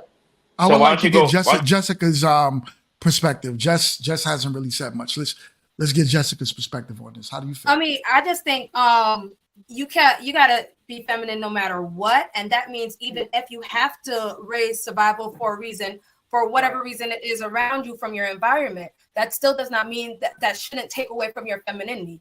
Yes, as a female, if I'm going somewhere at any particular time, I may carry pepper spray or whatever to protect myself just in case, because that's the reality of the world around me. But that still doesn't take away from I'm gonna you still got to be feminine no matter what you face. So even as in your motherhood, whatever you face, you're still feminine. It's not a switch on, switch off kind of thing. And there's power. There's power in that. You can't just switch. Oh, I'm feminine now. No, that's something that's continually who you are. It exudes you, no matter what you face. How you face certain things. It all shows through that. I can agree with that. I can agree. I mean, masculinity would die for femininity. I would. The softer my wife is, the more things I want to do for her. The softer my wife, moves with me, the way she handles me, the way she talks to me, the softer she is, she can get me to buy her the world. There's nothing I won't do for femininity. So do you think? And then not only that, in terms of society and things of that nature, when you look at it, think about during Jim Crow. Think about when blacks were dealing with severe subjugation, right? And they were not as protected as they are today, but the women were still feminine. Like women back then weren't as protected as the women today, but the women back then were more feminine. So if we're going to say, hey, because of lack of protection, then why would the women back then be more feminine than the women today? And there was right. There's no safer time to live on this planet than today. Yes. Yeah, I think that's still. Go ahead. No, go ahead. No, go ahead. No, go ahead. You can run your mouth the whole time. Go ahead. What? Shut your ass up. Go ahead. I feel like women are very protected. If you think about it, if a woman can slap a man, kick him in the balls, or anything she want to do in public, and everybody laugh at him. But if he even put his arm up and push her away from her, hey, that's a female, man. So it's not really a time that you all need to be masculine. Mm-hmm. So do you guys think that femininity could be destroyed at any point in time? Let me tell you how femininity is destroyed. It's destroyed by your mother. A lot of times, mothers, they see what you have is the love of a mother, and what most women have is the love of a mother, which isn't real love. So femininity is being destroyed because her husband didn't rule over her. A man is supposed to rule over his woman, and his perspective and his ways and ideologies and his religion is supposed to be pushed onto the woman, and she pushes that onto the children. But men get in relationships with women that they subject themselves to catering to the woman, appeasing them to where they don't really dictate. They try to compromise, and men should be uncompromising. And women get with men that are that are compromising, and then they live in hell. They live in hell because they get with men that are wavering. And women actually like men that are very unwavering, that don't waver, and that they can't manipulate. They like men that are solid, that stand 10 toes down on what they say, that are men of their words. Okay. But y'all contradict yourselves in these conversations, and y'all will say we want men that are compromising and compassionate, and which is basically emotional. But you really don't want emotional men, because emotional men, when you finally get with one, you see they too damn emotional and they act like they mama, and you don't want to be with no woman. You want to be with a man. So, husband, can I correct one word you did say? You did say control. I think it should be protected. No, I meant control, because control is I think. no. I absolutely meant He control. said what the hell he meant. But see, but that sounds like, but He see, said the way that you, 10 toes. Yeah, I think He said what the fuck he meant. the way you describe, I guess it your should perspective be of like protected. marriage and women, and how women are just incapable of really doing anything outside of a man's leadership. You sound like you trying to lead some type of dictatorship. You don't Yeah. sound like you don't Right. even sound That's like crazy. you don't even sound like you're leading with love yourself. Because if you're just trying to override all of this and it's what I say, that's a lack of love and respect on the woman's part. Because just as intelligent as a man can be, a woman can bring that same aspect to the table. A woman can carry a lot more emotional damage than a man can. A woman can constantly get hurt, and we will still be ready and ready and ready time and time again to try to fix something with you or the next man. So I think it is literally Yeah. ridiculous. I think it's literally ridiculous that you have been on here saying that women are just incapable of love. You can't do this without a man. But you yourself are leading with, like you said, control and a very dictatorship agenda for what you want your life, your wife, and stuff to be like. That's crazy That's as what hell some to of me. y'all need. Yeah, that's what they want. You need wait. You remind me of what's that movie, coming home to America or Yeah. whatever. And the woman, Coming to and he was, America. yeah, Coming to America, You can and he tell was your asking age if you don't know that movie. You yeah, wait, but he was asking the woman, all his wives, he was asking like questions, and she's like, whatever you like a Oh robot. yeah. That's the type of woman that you sound like you need, and that would be the best for you. Yeah. So Damn right. you think You want a yes relationships are woman. you think relationships are partnerships? It damn sure ain't no dictatorship, So and it's are not they, about do control. you think relationships are It's partnerships? it's not about dictatorship, and it's not about control. You're That's not my answering the answer to that. question. Do you think relationships are partnerships? It's not about dictatorship. It's not about control. Okay. That's what I believe.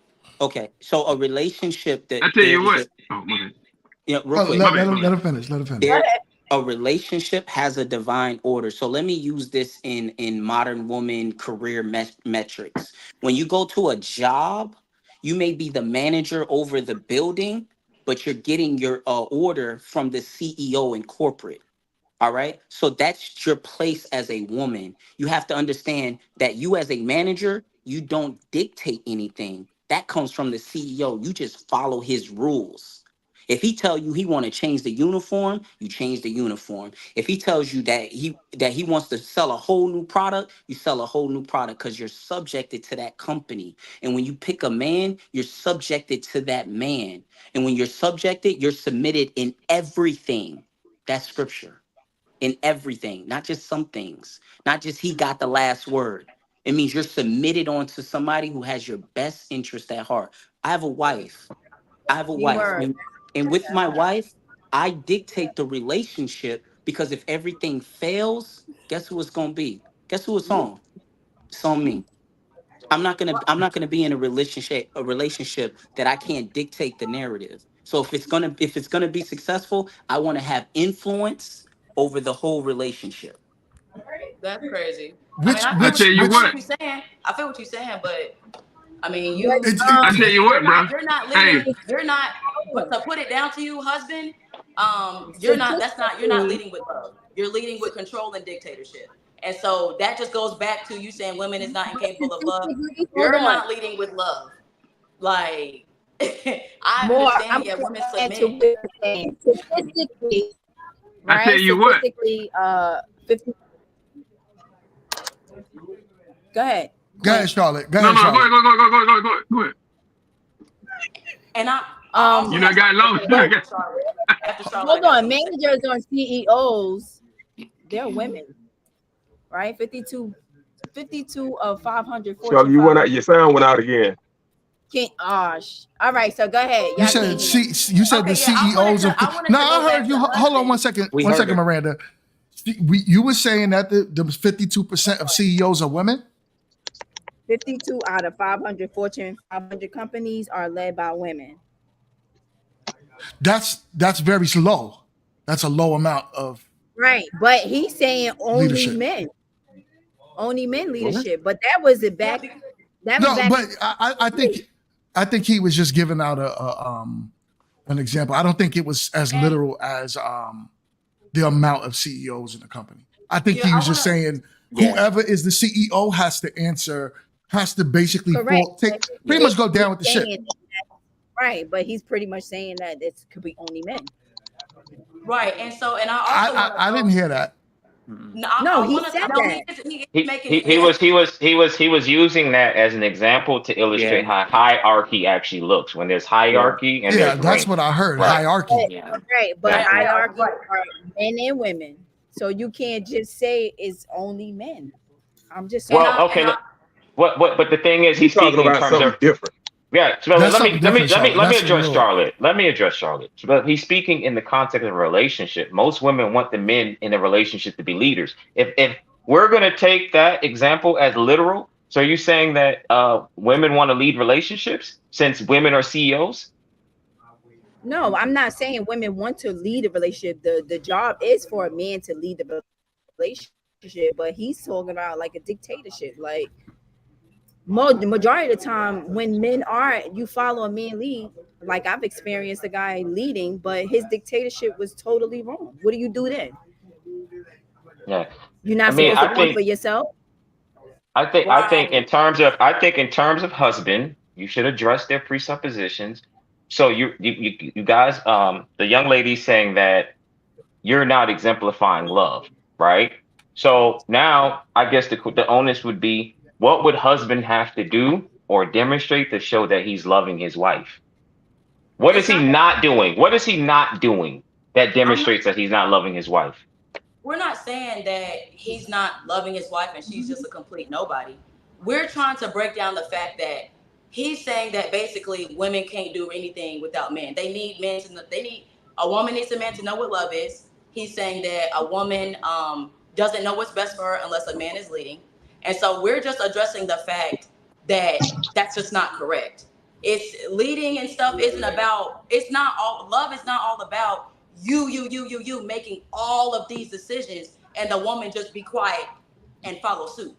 That's kind of what we're talking about. We're not talking about necessarily him not loving her at all. We're just saying that the way he's delivering the message of men and women's role is coming off as like a dictatorship. It's like she just can't do nothing without a man. That's what we're talking about. I'm gonna read this. T. Go ahead. Who? That was Yaz about to say something? Yeah. Shativa. Go ahead, Yaz. Oh, T, you was gonna say something? It was T. Yeah, no, Go ahead, I was gonna read the comment. Virginia Moore said that note that man has to give you something to follow. You don't submit to a fool. Yes, and if you don't like the rules of that company, then you leave. As in your relationship, that man has to be an example to his wife and give her something to follow. Hello. So how many women would actually follow? What? What you how said, many women would actually follow a good leader? They won't. Right here. They won't. Until but my thing is, I'm not doing nothing. So all right, we talking about follow, right? That's a good question, Quint. Follow without an actual rebuttal right? Follow. We talked about this on our first stream. Yeah. Following without saying no. You have to trust me as a man, as a leader, right? I don't question my boss. I Correct. don't question my CEO when it comes down to why he's changing the rules for the company. I have to know that the rules were thought out well. Everything that he planned was already laid out way before he even brought it to me. So by the time it trickles down to me, I'm just gonna follow what is said. So how can this is why we say, can you follow without it actually being some type of rebuttal behind it? Without it actually being, okay, I'm gonna challenge you every step of the way. And that's where we struggle as men. That's what we struggle with in relationships. We struggle with the woman that's saying, okay, listen, like we use an example. We're moving to LA because I had an awesome job offer. You can say, okay, listen, give me the details. I want to know because my life is going to change as well. Fine. But at the end of the day, we're going to move without you telling me, but what about mine? But what about mine? Or you're not thinking about me. That's not a leader and a follower type of situation. A follower has to have a. But I think Mingo though, going back to Virginia Moore's comment. I'm sorry, Miranda. I wanted to hear what Jess had to say with that. Yeah. So I mean, I think a lot of the struggle right now is also, from previous. I know that a lot of you consider, minus Quint, I guess, and whoever else, the Bible as your moral compass. So, I mean, if the Bible is your moral compass, you do know that God is a God of order, and when he even in creation and how he made man, woman, and everything else, there is a rank system, whether you like it or not. There is a rank system. Now it works cohesively together and it complements, but there is a rank system. And with that, the man is the head of the household. Now, he submits to Christ. So if he's not submitting to Christ, he's not the best leadership. He's not in the space of the best leadership. And then with him submitting to Christ, that woman submits to him. Who do they submit to before Christ? What? All right, we're not gonna go there quick. No, we're not. Basically, long story short, we submit to God, you submit to us, the children submit to you, and that's the natural order of things. Correct. And I wanted to throw this last part in there, and then we can move on because I wanted to say it to husband, going back to just the dynamic of women and men and blah blah blah, that stuff we were saying before, is that. I know you were saying that some of what you were saying was scripture, which some of that can be found. But if you also read in Genesis, where it says where Adam had complete dominion over everything of the earth, there was still no helper found comparable to him, and that is why woman was made. Because after he had he was able to rule over everything and had it in his control. There was still something missing, which was a woman. And when that woman was taken out of man, it says verbatim that he now needs a helper comparable to him. So all of this, women can't do this without a man. It seems like actually the man can't do this without the woman, because when a man finds a wife, he finds a good thing. So if that was the case, woman would be completely irrelevant. Eve would have been off the roster. We wouldn't even have needed her. But even we can't procreate without you all. After Adam had power and dominion, he still needed what? A woman to be. Hope. So that's what I wanted to leave. He needed a help. We gonna rock quick off. Husband, I got you. This man, you husband. I got you. So never did I argue. Husband gotta change his word. Jesus walk around with Jesus with a hoe. Never did I argue the position that we don't need. Men don't do that. We not arguing from a position to where we don't need y'all. We need y'all, but we need y'all in the proper order. Y'all out of order. Mm-hmm. By not because you want a dictatorship or you want it with love. Let me ask you this question. Let me ask you, because you go straight to this. I'm a dictator. So a lot of women in here are women are here presuming that I'm a dictator. Let me ask you this: is God a dictator?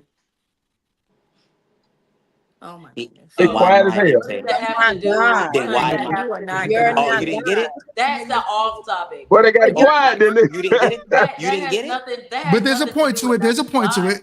There, You didn't. there's a but point to husband, it. you have Go ahead to and state your hold on. point. Husband, God you is have not to a watch the way dictatorship. you He's the Alpha speak and Omega. He's the because beginning and the end and everything in between. So there is no A dictatorship. dictator.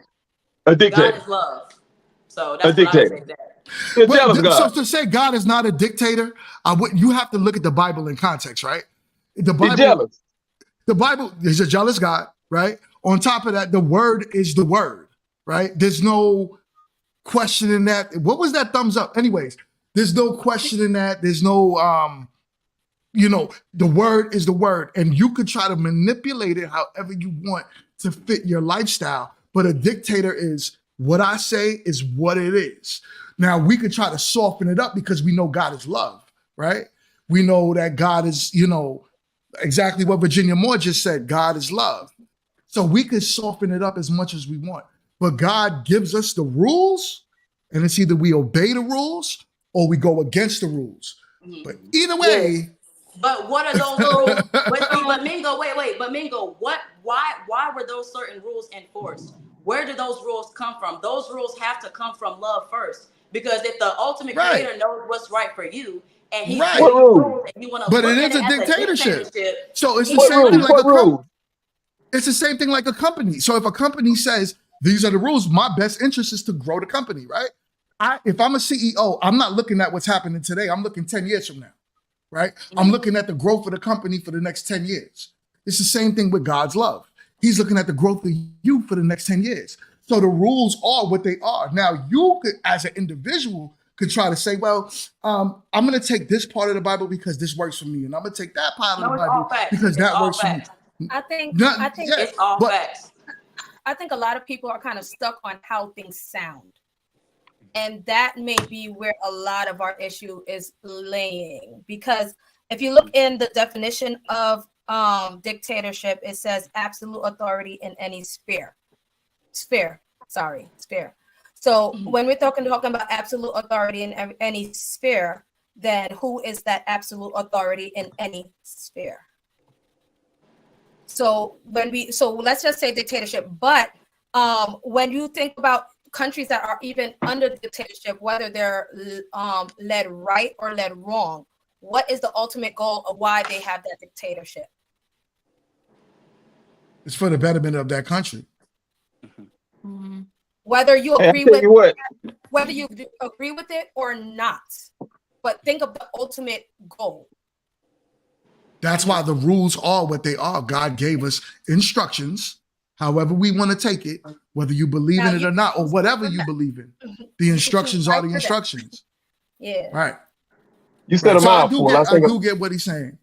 Hey, read You that said a comment. mouthful. I think a lot of people get stuck on the words or the titles instead of I agree. actually, I agree. She said The word she said a damn dictatorship, mouthful. submission, those words are very It's like buzzwords trigger in words our for community. yeah. So we hear it and we think like, oh no, you're not going to have dominion over me. That's only for God, right? But at the same time, like husband was saying, I'm not trying to say I don't need you as a woman because women play a very vital role to the family structure. I can't do what my wife could do for my son, right? There's no way that I could nurture my son. I'm not a nurturing man at all. I don't I'm think you can produce milk. 100%. I can't produce. Damn, Quinn. But I don't even know what he said, and I don't want to know. he said it. I didn't He even said hear I it. can't produce milk. But anyways, so I can't. I cannot. So But Mingo, that nurturing, wouldn't that also come from love though as well? Most women are nurturers, right? Most women like to take care. They like, to feed and clothe and do all of this. So, that would sound like that the love comes from the woman first. No. Well, y'all got to quit complaining about it. No, because it comes from, as Virginia said, the husband, and as Virginia Moore just said, the husbands and wives submit to each other. We submit to you differently than you would submit to us. My love will come from my wife to where I would lay down my life for her today if I had to. Hands down. But would I expect her to lay her life down for me? Hell no. Hell no. I mean, she did when she had kids. And You as better. she's well, okay, when that's the only time. But other than that, every day I would make a choice to lay down my life for her every day, right? So the question is, would a woman naturally do that for a man without thinking about it, without it being a thing? No, and it's okay because that's the way. Go And ahead. here's the thing, it's perfectly okay because, men and women, demonstrate love and loyalty, being loyal differently because we're very different. Like you mentioned, in terms of willing to take a bullet, lay down your life, a woman in terms of nurturing and fostering his kids and giving pregnancy, et cetera, et cetera. So it's perfectly okay. We're not symmetrical when it comes to attraction, the way we show love and the way we show loyalty. It's completely different. That's okay, right? It's fine. Right. Well, I it's not agree with like that. it's basically it's our love. We want to show our love the same way a man will show their love, in some summary. But also, so I don't agree that women cannot love husbands. Sorry, I just don't agree with that one. But as a woman, I would say if I see a man, the person that I'm with going following Christ and his ways, I'll happily submit to him. So we just got to be more in line with what Christ wants from us. In a sense, that's just pretty much what it is. We're all out of whack, everyone. I agree with that. I definitely agree with that. I agree with that. We got a little bit more time. Go ahead, Charlotte. Charlotte, after you say it, this is going to be the end. Ask the question, we'll answer, and then we'll move on to the next topic. So do you guys agree with husband's dictatorship to women?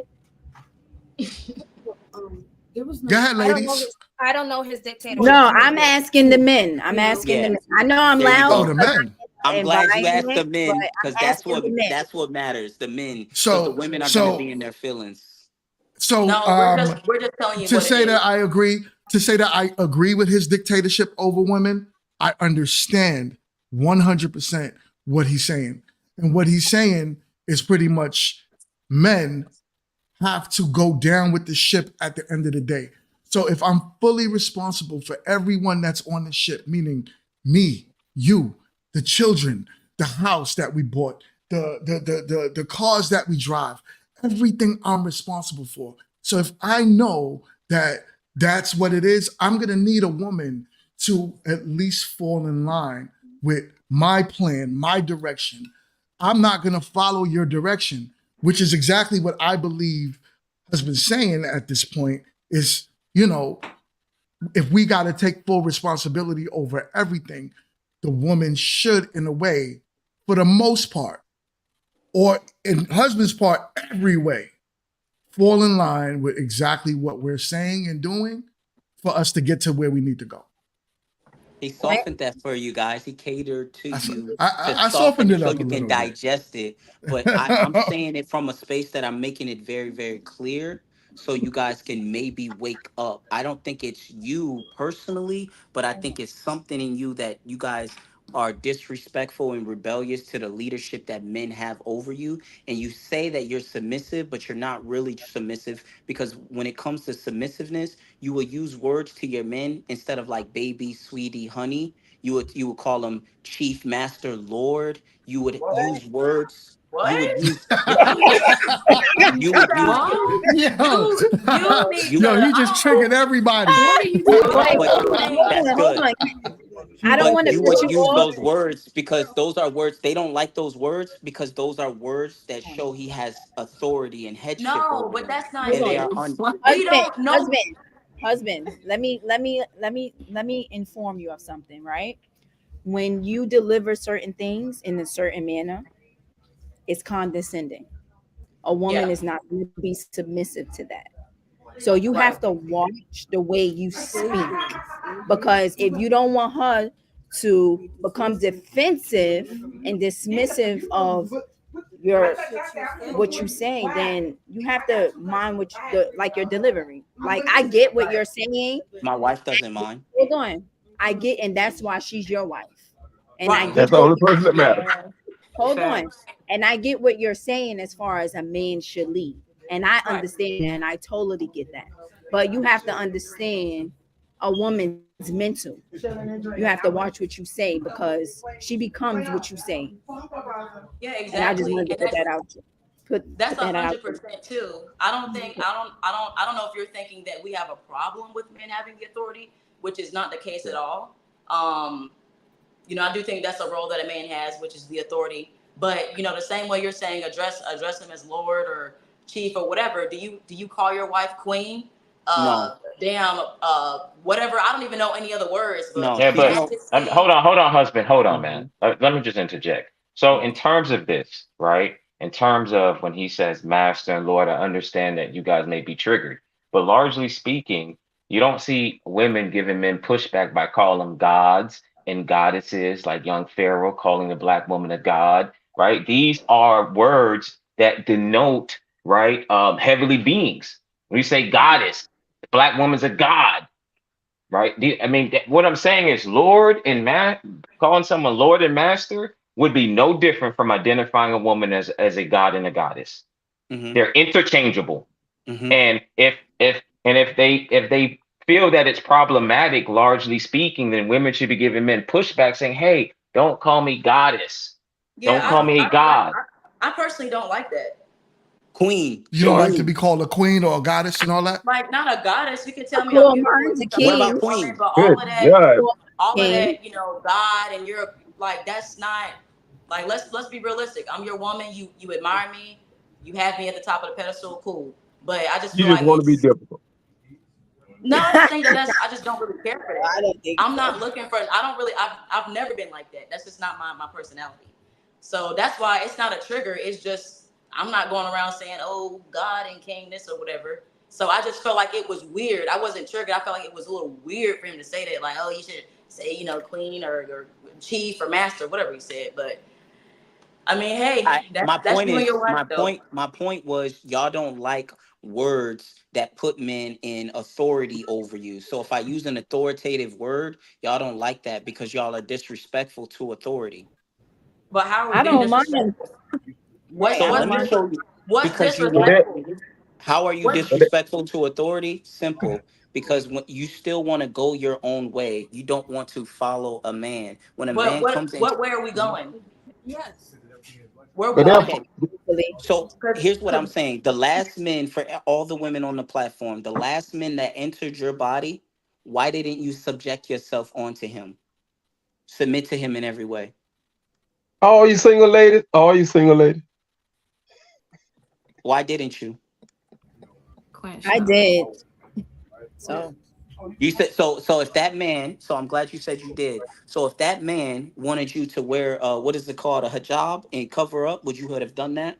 yes, Okay. That's good. So if he wanted you to be silent, you would have done that? I did. Okay. So I'm trying to figure out if you're willing to go to this why would a man leave such a godly woman? That doesn't make sense. Men Because don't he do has his that. own issues. Men have their own issues.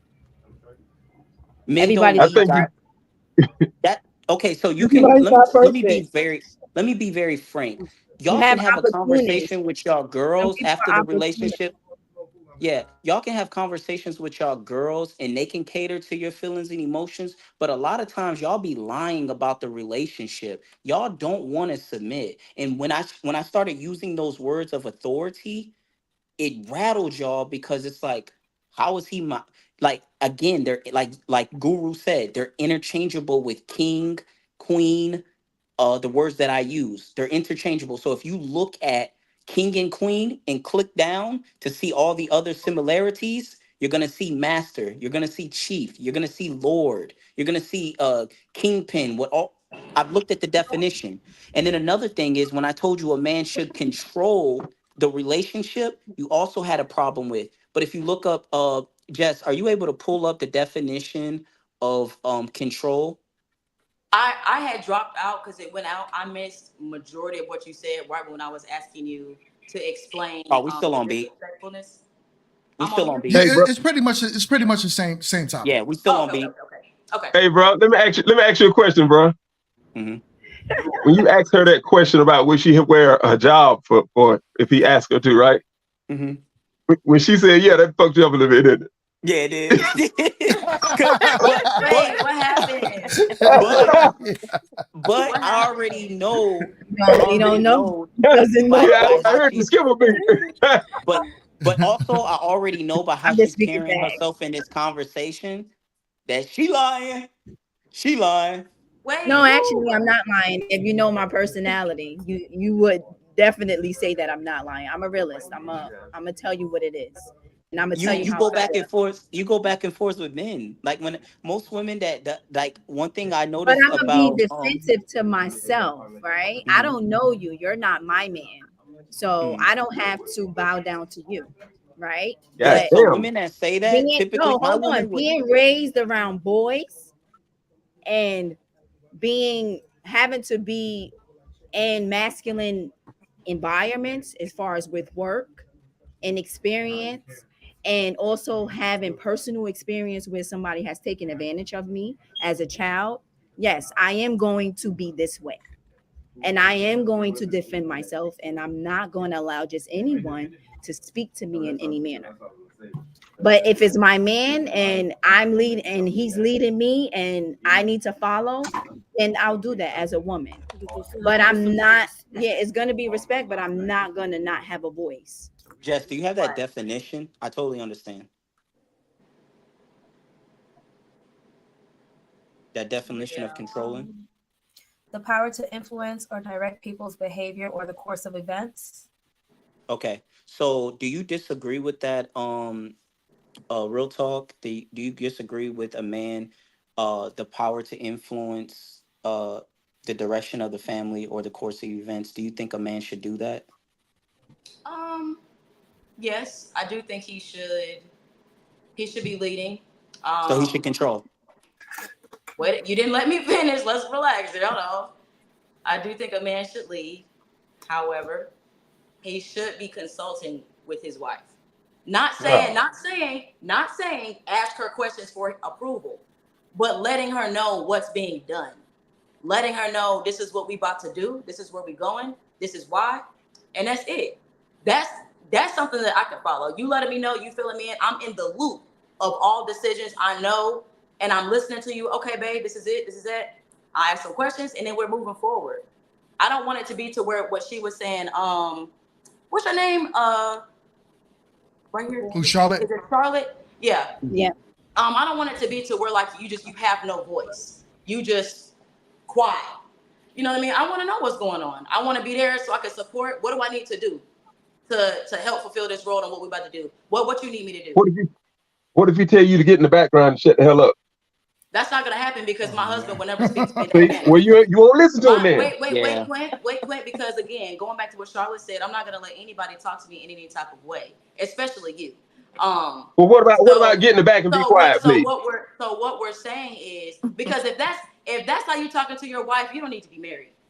If you telling So her to get in the Hey, background and shut the hell up, you have no I respect for don't need women. You marriage have a advice from you. that's wait. That's a lack of respect on your part as a man. That's what that is. And I could there's tell That's that what your mom say. I could tell even getting off topic a little bit. I could tell that you have a lot of disrespectful qualities. I don't know what your upbringing was like or what your relationship with your mother was like, but when you talk a lot of times and you're Hold asking on, there. questions, you have a very disrespectful just perspective in general. But back to what husband was saying and Miss Charlotte, yeah. If my husband, I forgot what the question was. Yeah, if my husband If he is asks you to wear a hijab, that's the hijab one, right? If yeah. I'm to, correct. to wear a what? If your husband Cover asks up. you to wear a hijab, cover up. Dress more modestly. Would you do it? Oh No yes, titty meat. yes, definitely. I don't dress loose regardless. But yeah, my last ex, if y'all would have seen, because T don't say nothing, but it was my birthday last year, and there was some nice dresses. It was really church dresses, like business dresses. But like when I seen it, it was 100% modest. I mean, we talking about the dress go past my knees, and Hmm. I'm a little frame woman, so I was with it though. I wore the dresses. They was nice. Like I'm all about that when it comes If to you treating have my man. problems, if you have problems with a dictatorship, go to Mhm. God because that's the way, especially if you are a believer. If you're not, then disregard this message. But if you're a believer, go to God with that, because he put us in the position of authority. And when you are authority over someone, you dictate. I just think maybe I think I will agree to disagree, but I think we have two different perspectives.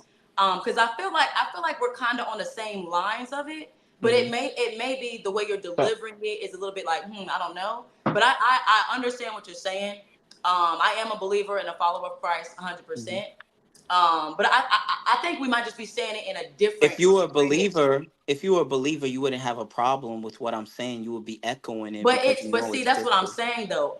And I want to respond too. Can I interject here real quick? I just think that, like just Justified said, I agree. I think this is a matter of like word semantics. Because I think conceptually, you agree in terms of a man leading, the woman complimenting the man through her feminine characteristics and attributes, and the man complimenting a woman through masculinity, being a protector, providing provision, being competent, capable, etc., etc., etc. So I'm sure you believe online conceptually, but I think this term. I guess my question to husband is, apart from the word dictatorship, right? What is it that you think that she would be asked of from her husband that she wouldn't do? Everything. I think that really what it is she wouldn't submit to him in everything. She would just submit to the things that she may want to submit in. So if it's clothing and she's cool with that, she's gonna submit. But if it's something that she disagrees with, she's gonna give this level of pushback. No, not necessarily. I think that's just your perspective. But is there something that you won't give your? But to be fair, husband, I got in my note. She did say that I would like him to bring things across to me. He's not necessarily asking for my approval. I just pretty much just wants to know. In other words, she's saying, "Hey, you can be the captain of the ship. Just let me know what's going on." Yeah, that's manipulation. And it's manipulation because if she would be cool with a dictatorship, if she was honestly submitted onto the man, she's not cool with a dictatorship. No, you're. Hey. I think, husband, you're trying to put me in a position to contradict what I have said. Like I said, you don't know me from a can of paint. I'm not trying. You said you don't want a dictatorship. But you're intentionally trying to bring a point that is irrelevant, because even Guru has already said that we technically are agreeing on the same thing. That's what I'm saying to you. No, we're not. We technically are agreeing. However, going back to what Miss Charlotte said, I will not sit there and not have a voice. I'm not gonna be an airhead and not know what's going on. That may be that may be how you run your household. Maybe your wife is used to being silenced, not having a voice, sit down and shut up, like Quint said, sit the hell down, go to the back, mind your business. That may be the type of women that you're used to dealing with. That may be the type of wife that you have. But overall, going out into the world, those chances are slim to none to find a woman that's going to I want to go ahead, Quinn. I want to respond to that personal attack she made. I want to respond to that personal attack. The personal attack. Yeah. See, here's the thing. Here's the thing about men. We respect hierarchy. So I was raised by my mother. My mother she was the head of the household in my house. So my mother never heard me curse. She never heard me use profanity. My mother gave me freedom to talk with her. We talked about everything. So I never disrespected my mother, since you said something about my mother. And she's gone she's gone away. No, you see, what I do is pretty much, most of the other people on this platform know I'm just bullshitting, really, because I have a happy household. It's fun loving with me. Yeah. It's fun loving with me. But the thing of it is if you listen to yourself, you interrupt everyone, you have a comment on everything, and you overtalk everyone. So now, if you want to look at the disrespectful side of things, we got to look in the mirror. When I said get in the back and shut the hell up, I was just using that as an example. I wasn't saying that I would never tell my wife that, huh? That's absurd. No, it's not. No, it's not. Because if you respect the person, is in the leader's seat. He's leading the relationship and would die for you and do everything in the world for you. You won't have so many questions. You would trust that he's going to lead you the right way. You're not going to question everything. And him being respectful, he's going to let you know what's going on. Right. But he don't want to keep taking his damn eye off the prize or getting pulled off the mission, trying to answer questions for you. Right. Trust what he's doing. And that's why I said get the back and shut the hell up. Nobody said anything about questions. Let me address real quick, y'all, about what Quint was just saying. Yeah, I want to say. I wanted to just address real quick. Sorry, Guru, 1 second. I'm gonna let you get that off. I wanted to address what Quint was saying because it makes perfect sense, right? If I was in a situation with my wife, and I'm gonna give you an example. I'm gonna give you the perfect example. One day, this was last Christmas, my wife and I went to, a roller skating thing. They had a whole bunch of family stuff for kids, uptown Charlotte. There was a guy, right? She wasn't paying attention, but like I said, my head is always on a swivel when we're out.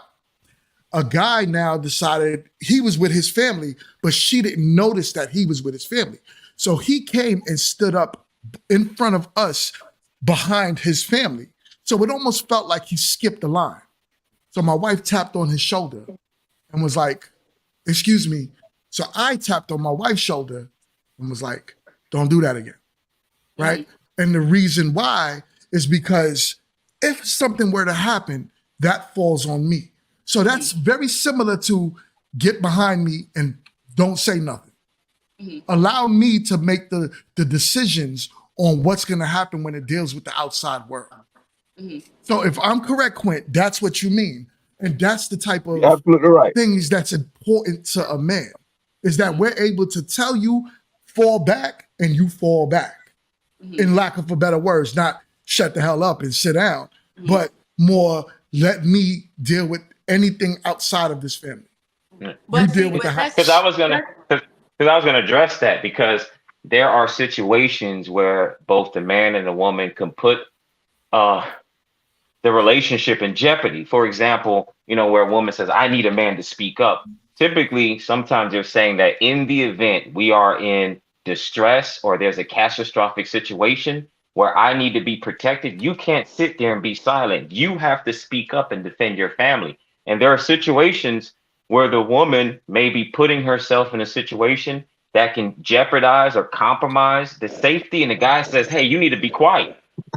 You need to get back. You need to remain silent," because the more you're speaking with or arguing with this particular man or whomever, the more the situation's escalating. I need to step in. Danger. Yeah. Right, correct.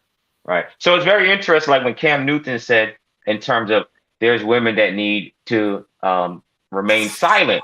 The women got upset with it as if he's presupposing you can't speak. But by that logic, when women say, "Well, a man needs to speak up," a man should say, "Well, are you telling me I should never speak?" We know there's context. Contextually, they're saying, "Hey, there's going to be a time where you might need to remain in your silence, and there's going to be a time where you're going to need to speak up for the family." So that's what I wanted to add. I have a question, and these are to the men. So kind of touching on what was somewhat already addressed. So if you are in a marriage and the wife, so the husband makes a decision, say like Mingo used, for example, say to move to a whole nother state, right? And that's the decision that was made. And he lays it down, explains to his wife, "Babe, this is what we're doing."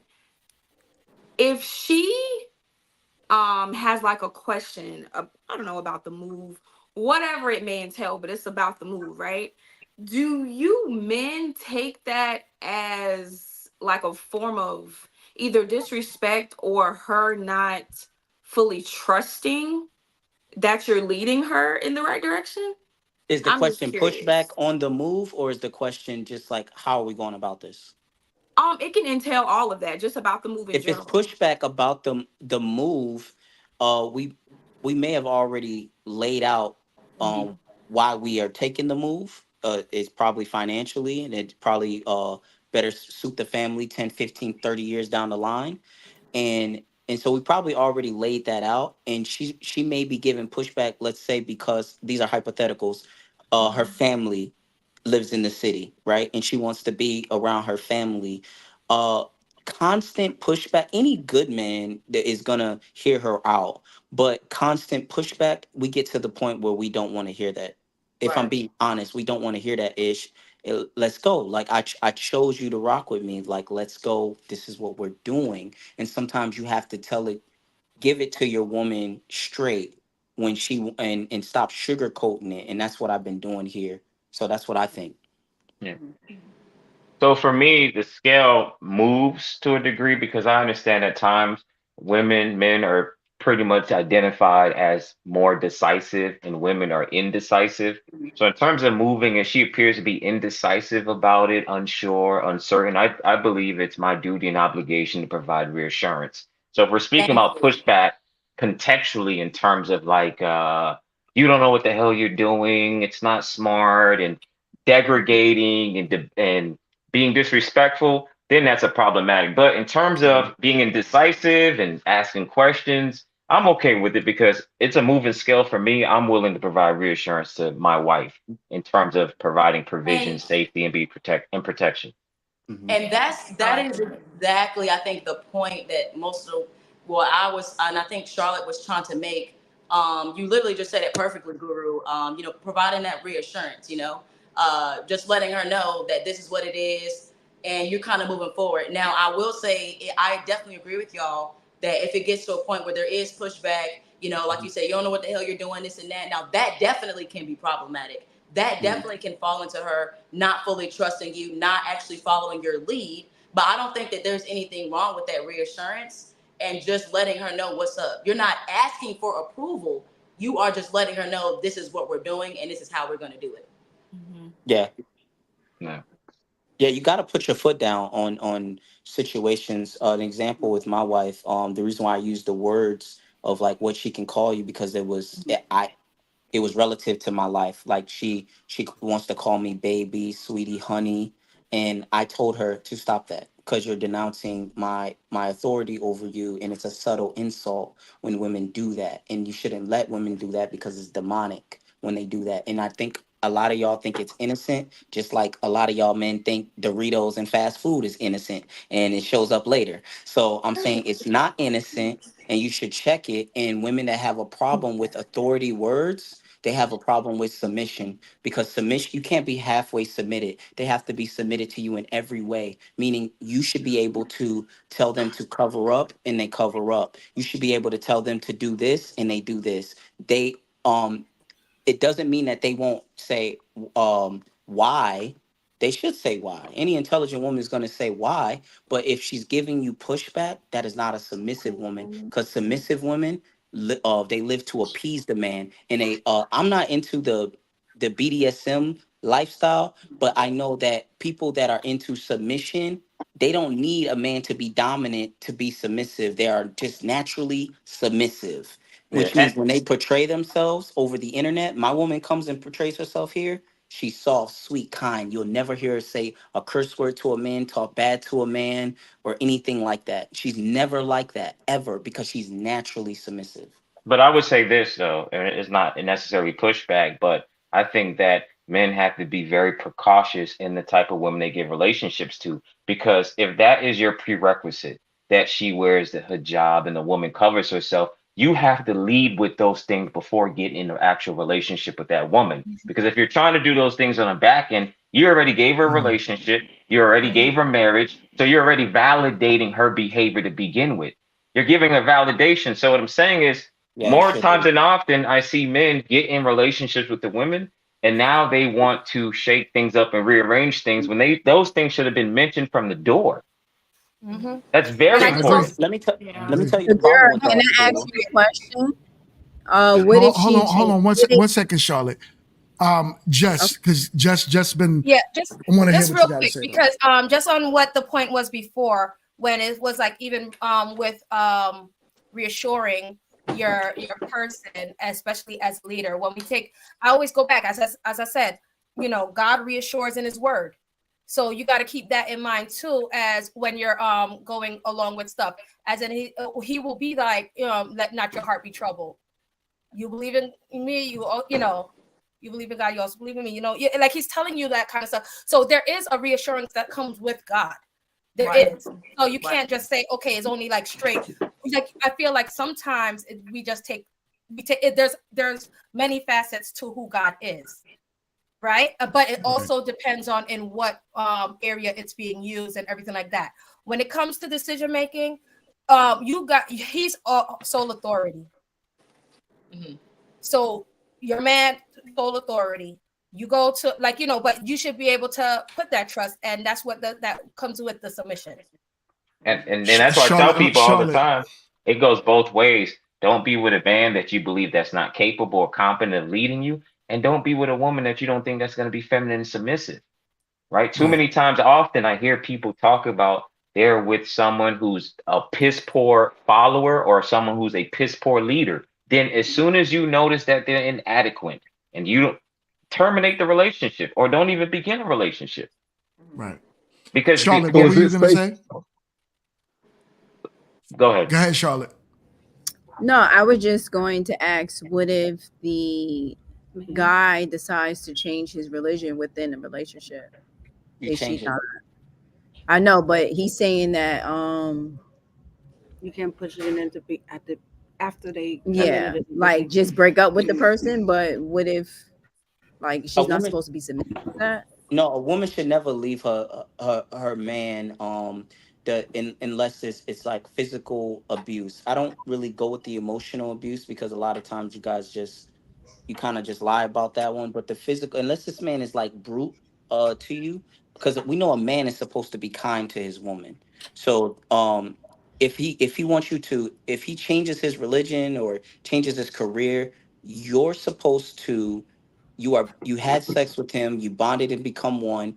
You are supposed to finish the mission. The mission is family, and where he is weak at, you're supposed to be such a woman of God, a Proverbs woman, that your submission leads him to better submission from the Father. And we know things can still happen, even in that scenario, to men that are wildebeests and they just want to be crazy rude and call their women out their names and go out here and make babies outside the marriage. Then in those particular situations, she should probably get out of the marriage and not follow him. Yeah, and then to answer your question, with the exception of infidelity and like he said, physical abuse, and some things can spill over into emotional abuse. Till death do us part. What if he falls into a physical illness or a stroke, or he becomes disfigured, or he engages in drug addiction, right? And et cetera, et cetera. So, as long as it's not within the confinements of physical abuse and infidelity, that's the vow that you decide to commit yourself to. Till death do us part, for what is it? For worse and for better, for better, for worse. Yeah. Go ahead, Quint. I played basketball, and I was always told by the coach that you're gonna play how you practice. So you always practice how you're gonna play.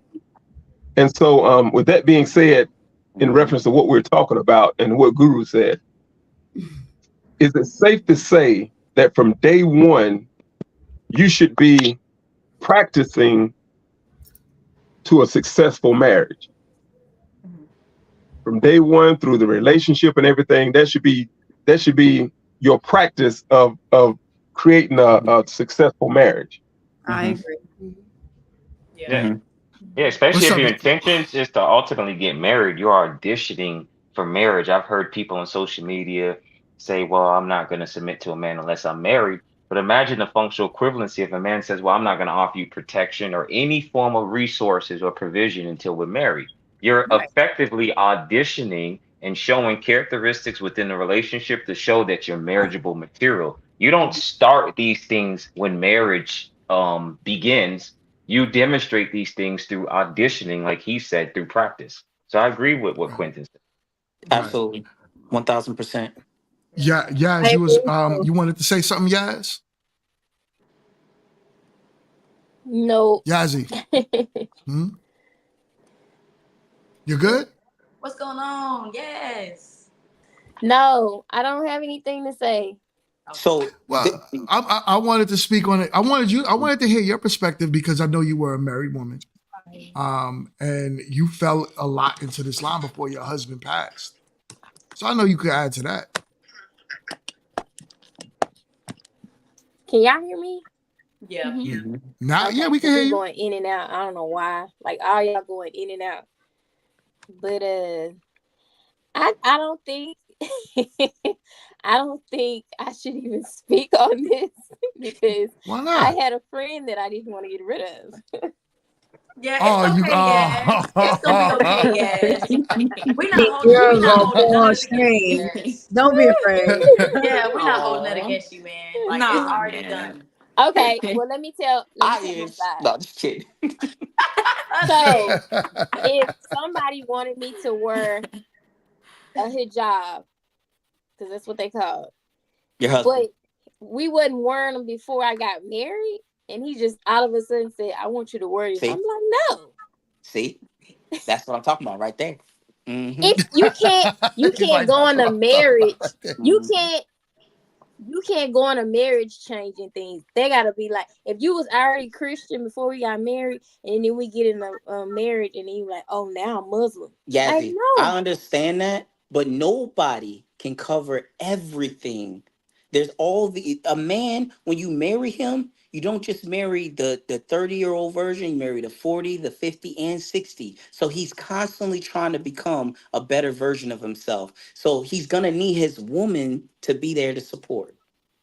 Right. But can I support him and not what is that word I'm trying to say?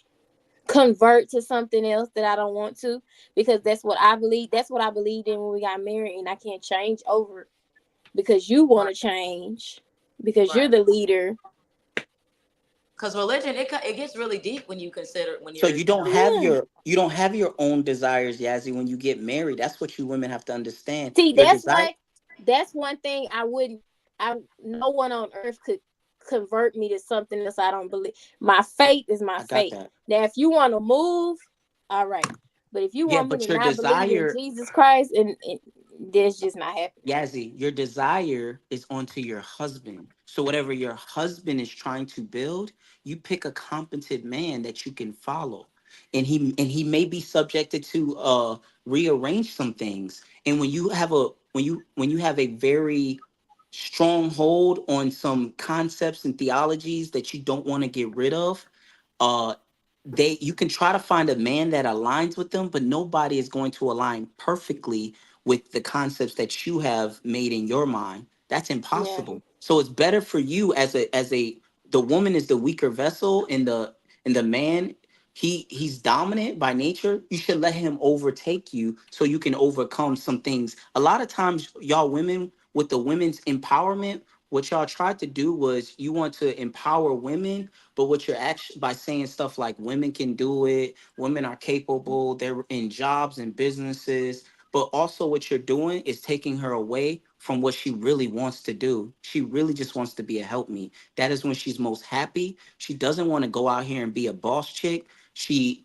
may want to contribute to her family, but she does not want to contribute to businesses. She wants her own business. And a woman's, and this is really the $1 million question.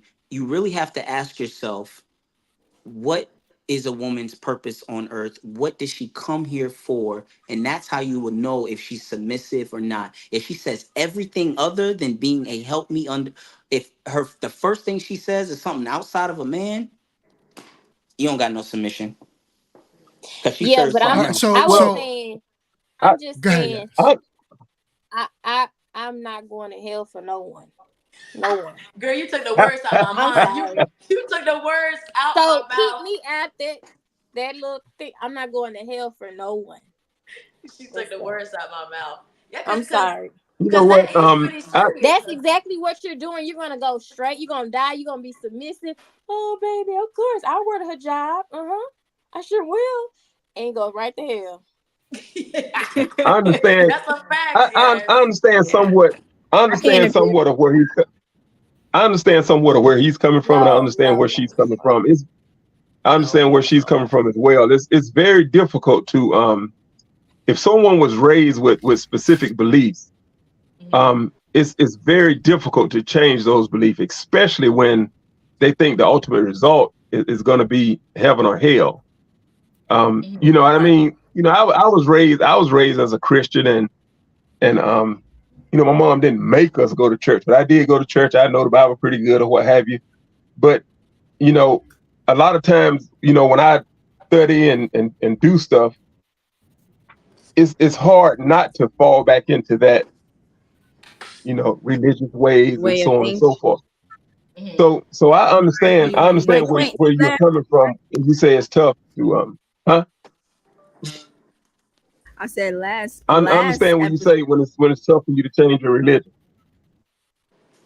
You're muted, Charlotte.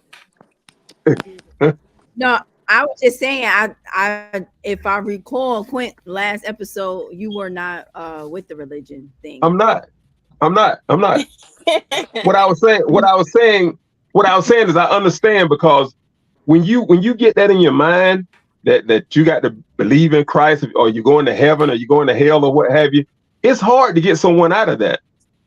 I mean, it's really, really, in all actuality, it's really brainwashed. Yeah. I mean, I've been in relationships where I had to tell a young lady that, look, I really don't give a damn what your reverend say. It's only going to be one man in my household making a decision, and that's going to be me. Quentin, He don't have any power in my household. They're Christian feminists. They're not Christians, man. They want to dictate and control with the scriptures. They're not looking to subject and actually obey the scriptures, nor because if they wouldn't have a problem with the word obey if they actually were believers in Christ. I don't What think is you the need to be definition of believers in Christ? I don't think you need I don't think to he's necessarily talking about y'all. I think he's talking in general. No, Bible. I let me make myself very clear. All women are incapable of love. No. All women. What about your wife? All women. Your What about women, your wife? right? Your wife doesn't love. She has my love, which comes from the Father, and so everything that I believe in my she's what you would call brainwashed. So all my theologies, ideologies, it's pushed onto her. So she serves the way I do. So she's more logical. Don't get me wrong, she's still a woman. She still be trying to talk about, you like, oh, I want to call you baby because I don't want you to do that. So don't do that. So she gets the pushback of any woman. It's y'all nature to see if You y'all let her can get call an you inch. baby? Huh? You don't let her call you baby? No, I won't let her do that. Can you invite her Do to y'all the have pool? fun? Can we? Y'all have fun? They like, yo, they We want to have talk to your fun. wife, man. Yo, bring your wife on the Yeah. on the Why? next episode. Nah. Bring your wife on the Don't, next episode. hey, don't Blink twice if you Nah. need help. You want her don't let YouTube? them damage your wife, man. Hold on, wait, Nah, one second. we'll just put in the Let her chat, speak for blink herself. twice They if gonna you need mess your help. wife up, man. Nah. Yeah, No, don't let them get Bring hold her to on her. the show. Hold on. Let's see. Let me see if this is this loud enough? Move. Stop. Hold on. One second. No, Let's we see if want to this is see her. We don't need you catfishing us. From my dad's house to your husband's house because you already follow your dad's rules. You already live life the way that he wants you to.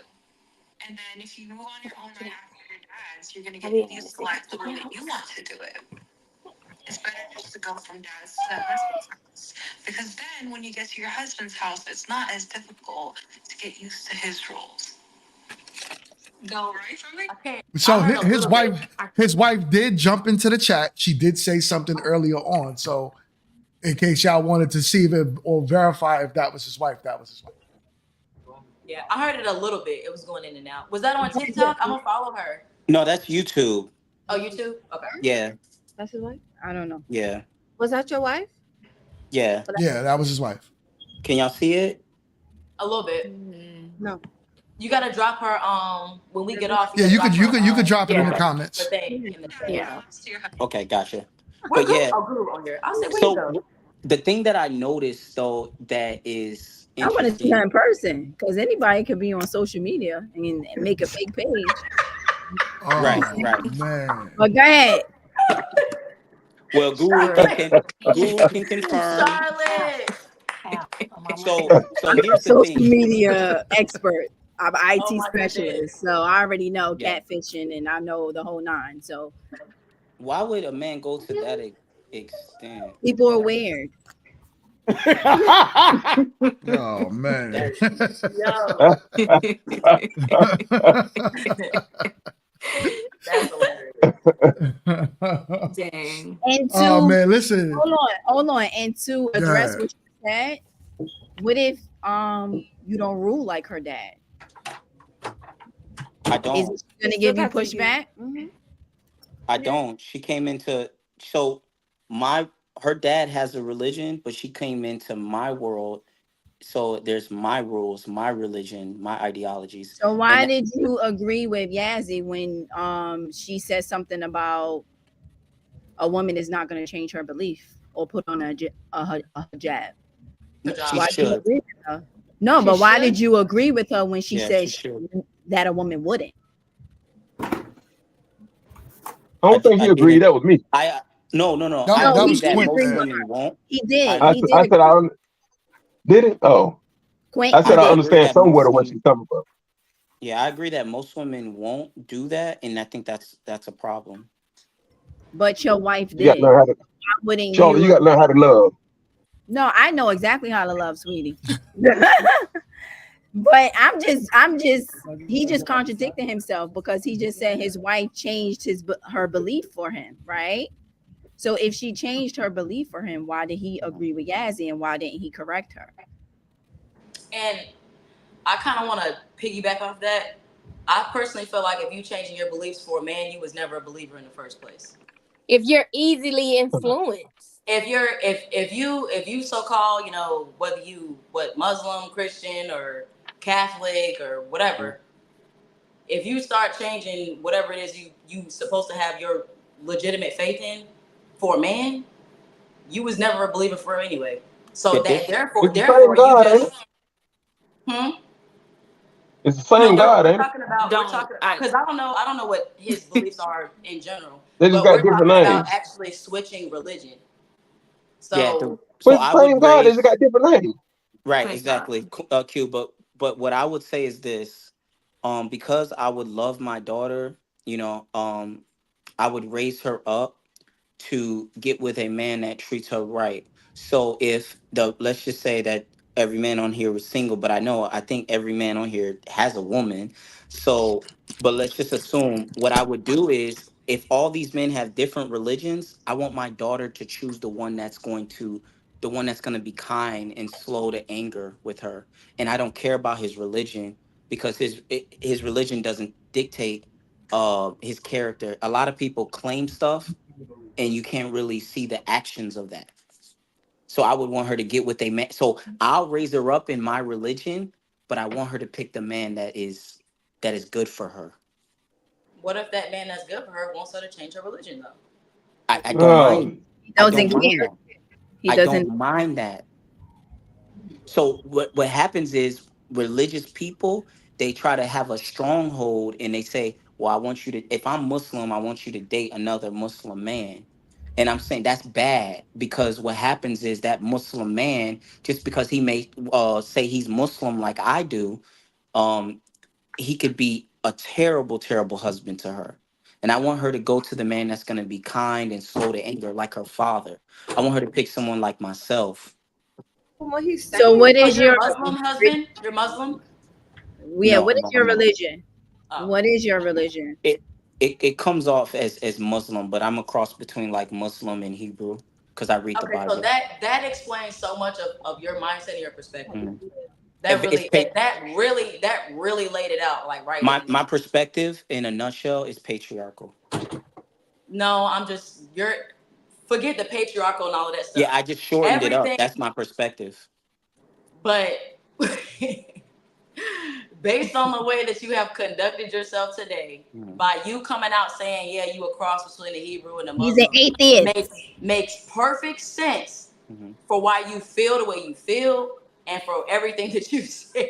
If I would have Yo, Quint, put that known book that, down, man. if I would have known that before, the live, I wouldn't have even. It's like no point. You know what I'm saying? But yeah, that's crazy. But this is actually good commentary because this is the It thing, is. right? Everyone has their own religion, but everybody has the same destination. So Right. however you rule, however who you hell. whoever you choose, we all have the Oh same man, destination. you say we all Yeah, going to nah, hell? that just That's makes crazy.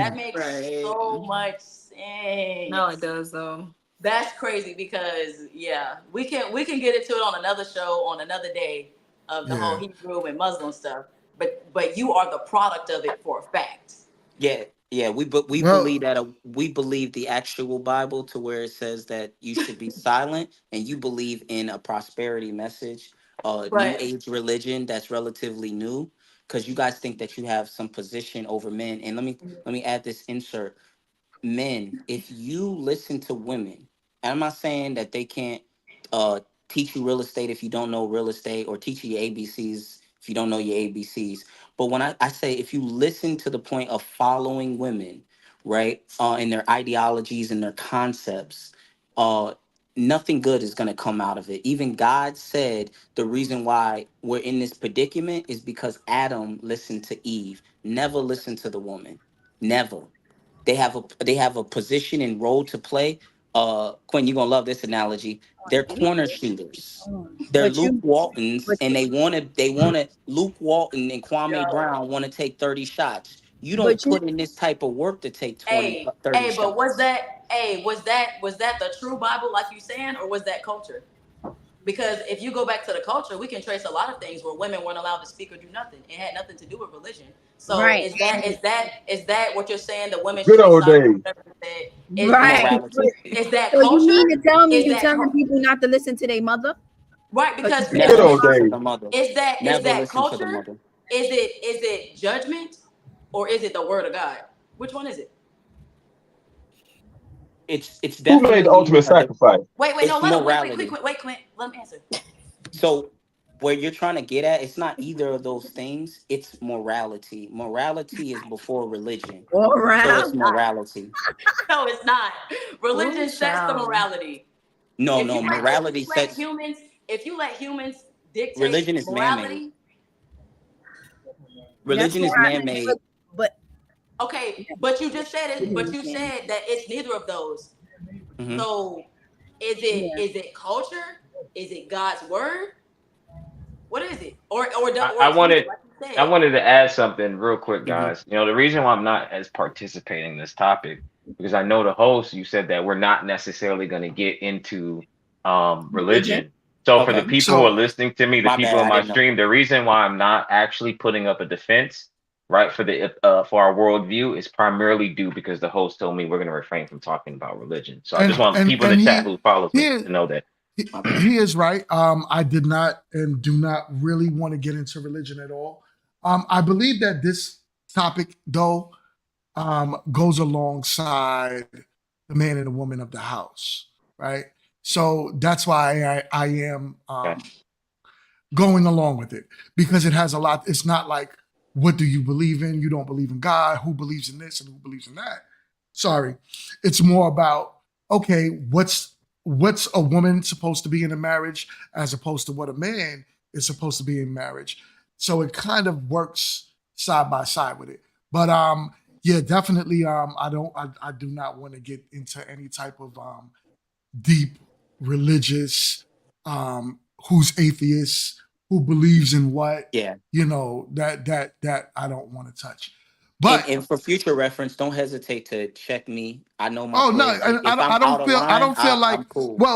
well. So Miranda's my co-host, and Miranda did ask you the question, so Okay. I respected the question. But with that being said, we're hitting our 3 hour mark. This was an awesome live. I'm gonna end it here, but we will be back for sure next Sunday at 4. So I don't know if everybody on the panel is gonna join. I hope y'all do. Please let me know. Okay. And we'll work on some good topics. I got some good stuff for next week. So any final thoughts before we head off?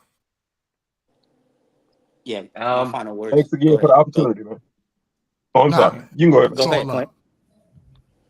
No, I'm saying I thanks think again for the opportunity. I thoroughly enjoyed it this week as well as every other week. It's always room for great conversation and like I always say, if someone agrees with everything you say, you're not learning anything. And I thoroughly learned from everyone on here, even Big Mom. Hold on, even who? Even Big Mouth. I'm messing with you, man. Oh, I'm you messing with talking her. about? Yeah, you don't Oh, want he to talking repeat shit. You talking about Miranda? If Quint talking shit, That's he my don't talk girl. shit That's my girl. with my live messing up. What you say? Nothing. Go ahead.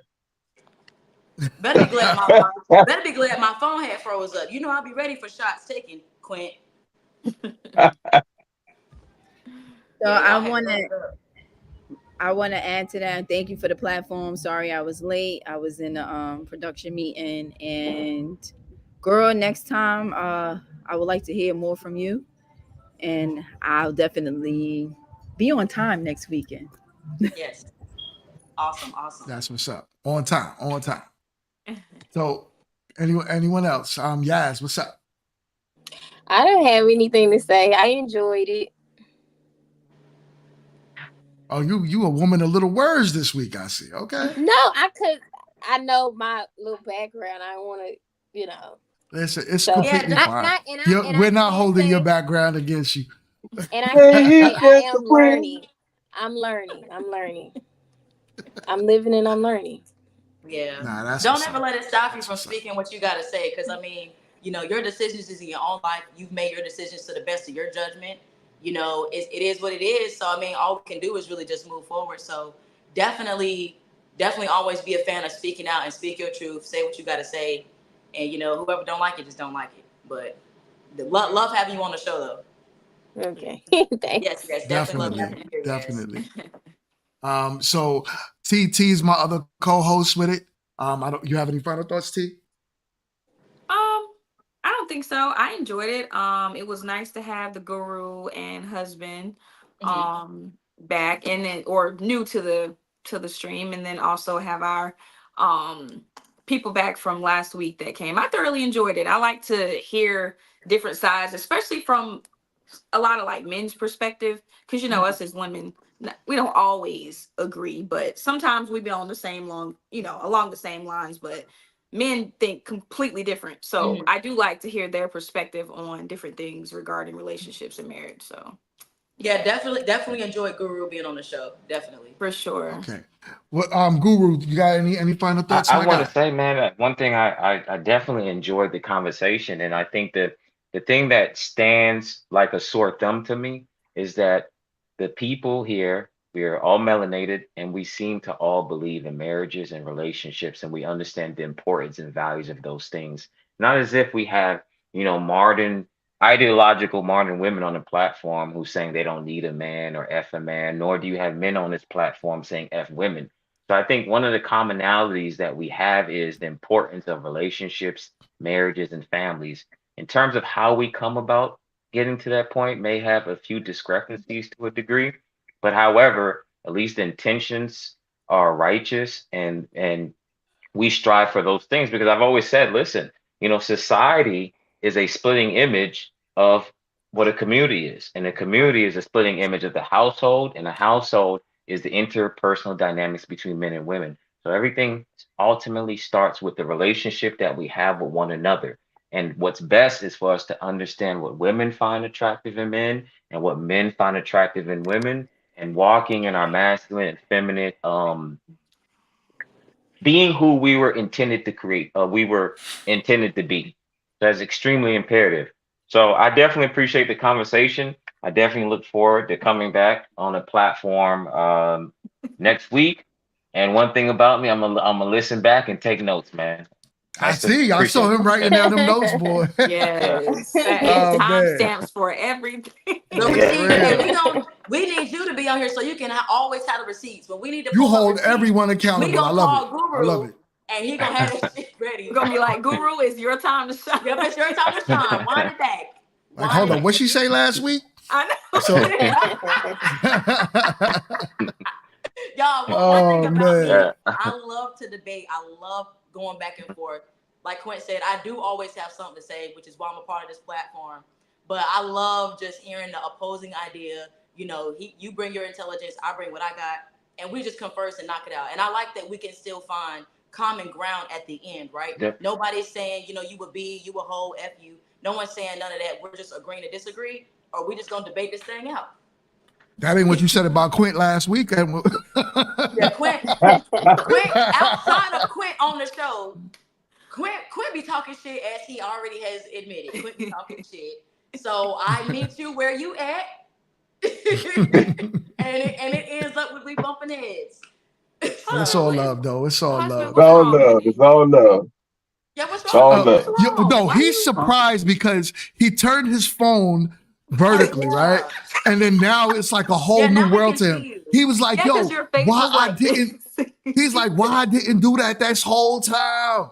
That's what that is.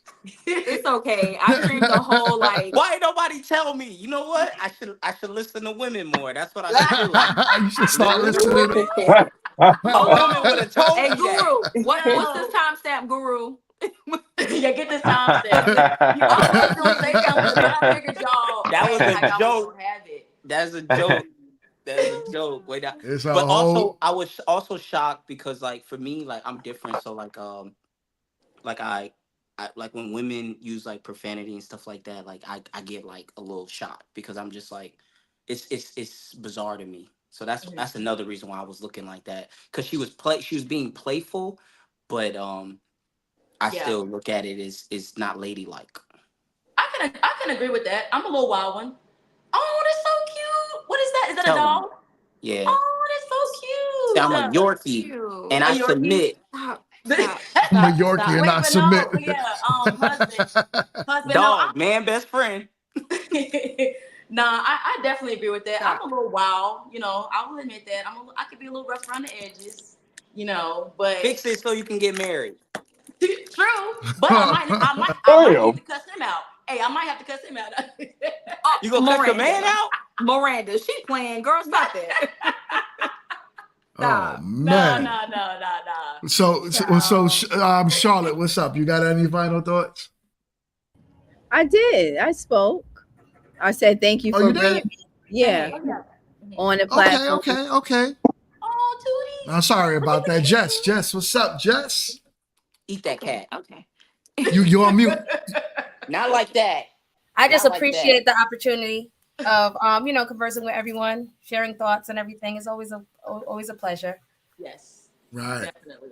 Thank you. And a pleasure. Very much so. Very much so. All right. So I mean, husband, you gave your final thoughts? No, my final thoughts, sincerely, I mean this. I think that I'm gonna be really honest here. I think that men need to go and forgive their mothers. Men hate women, and it's innate especially if they was raised in a single parent household.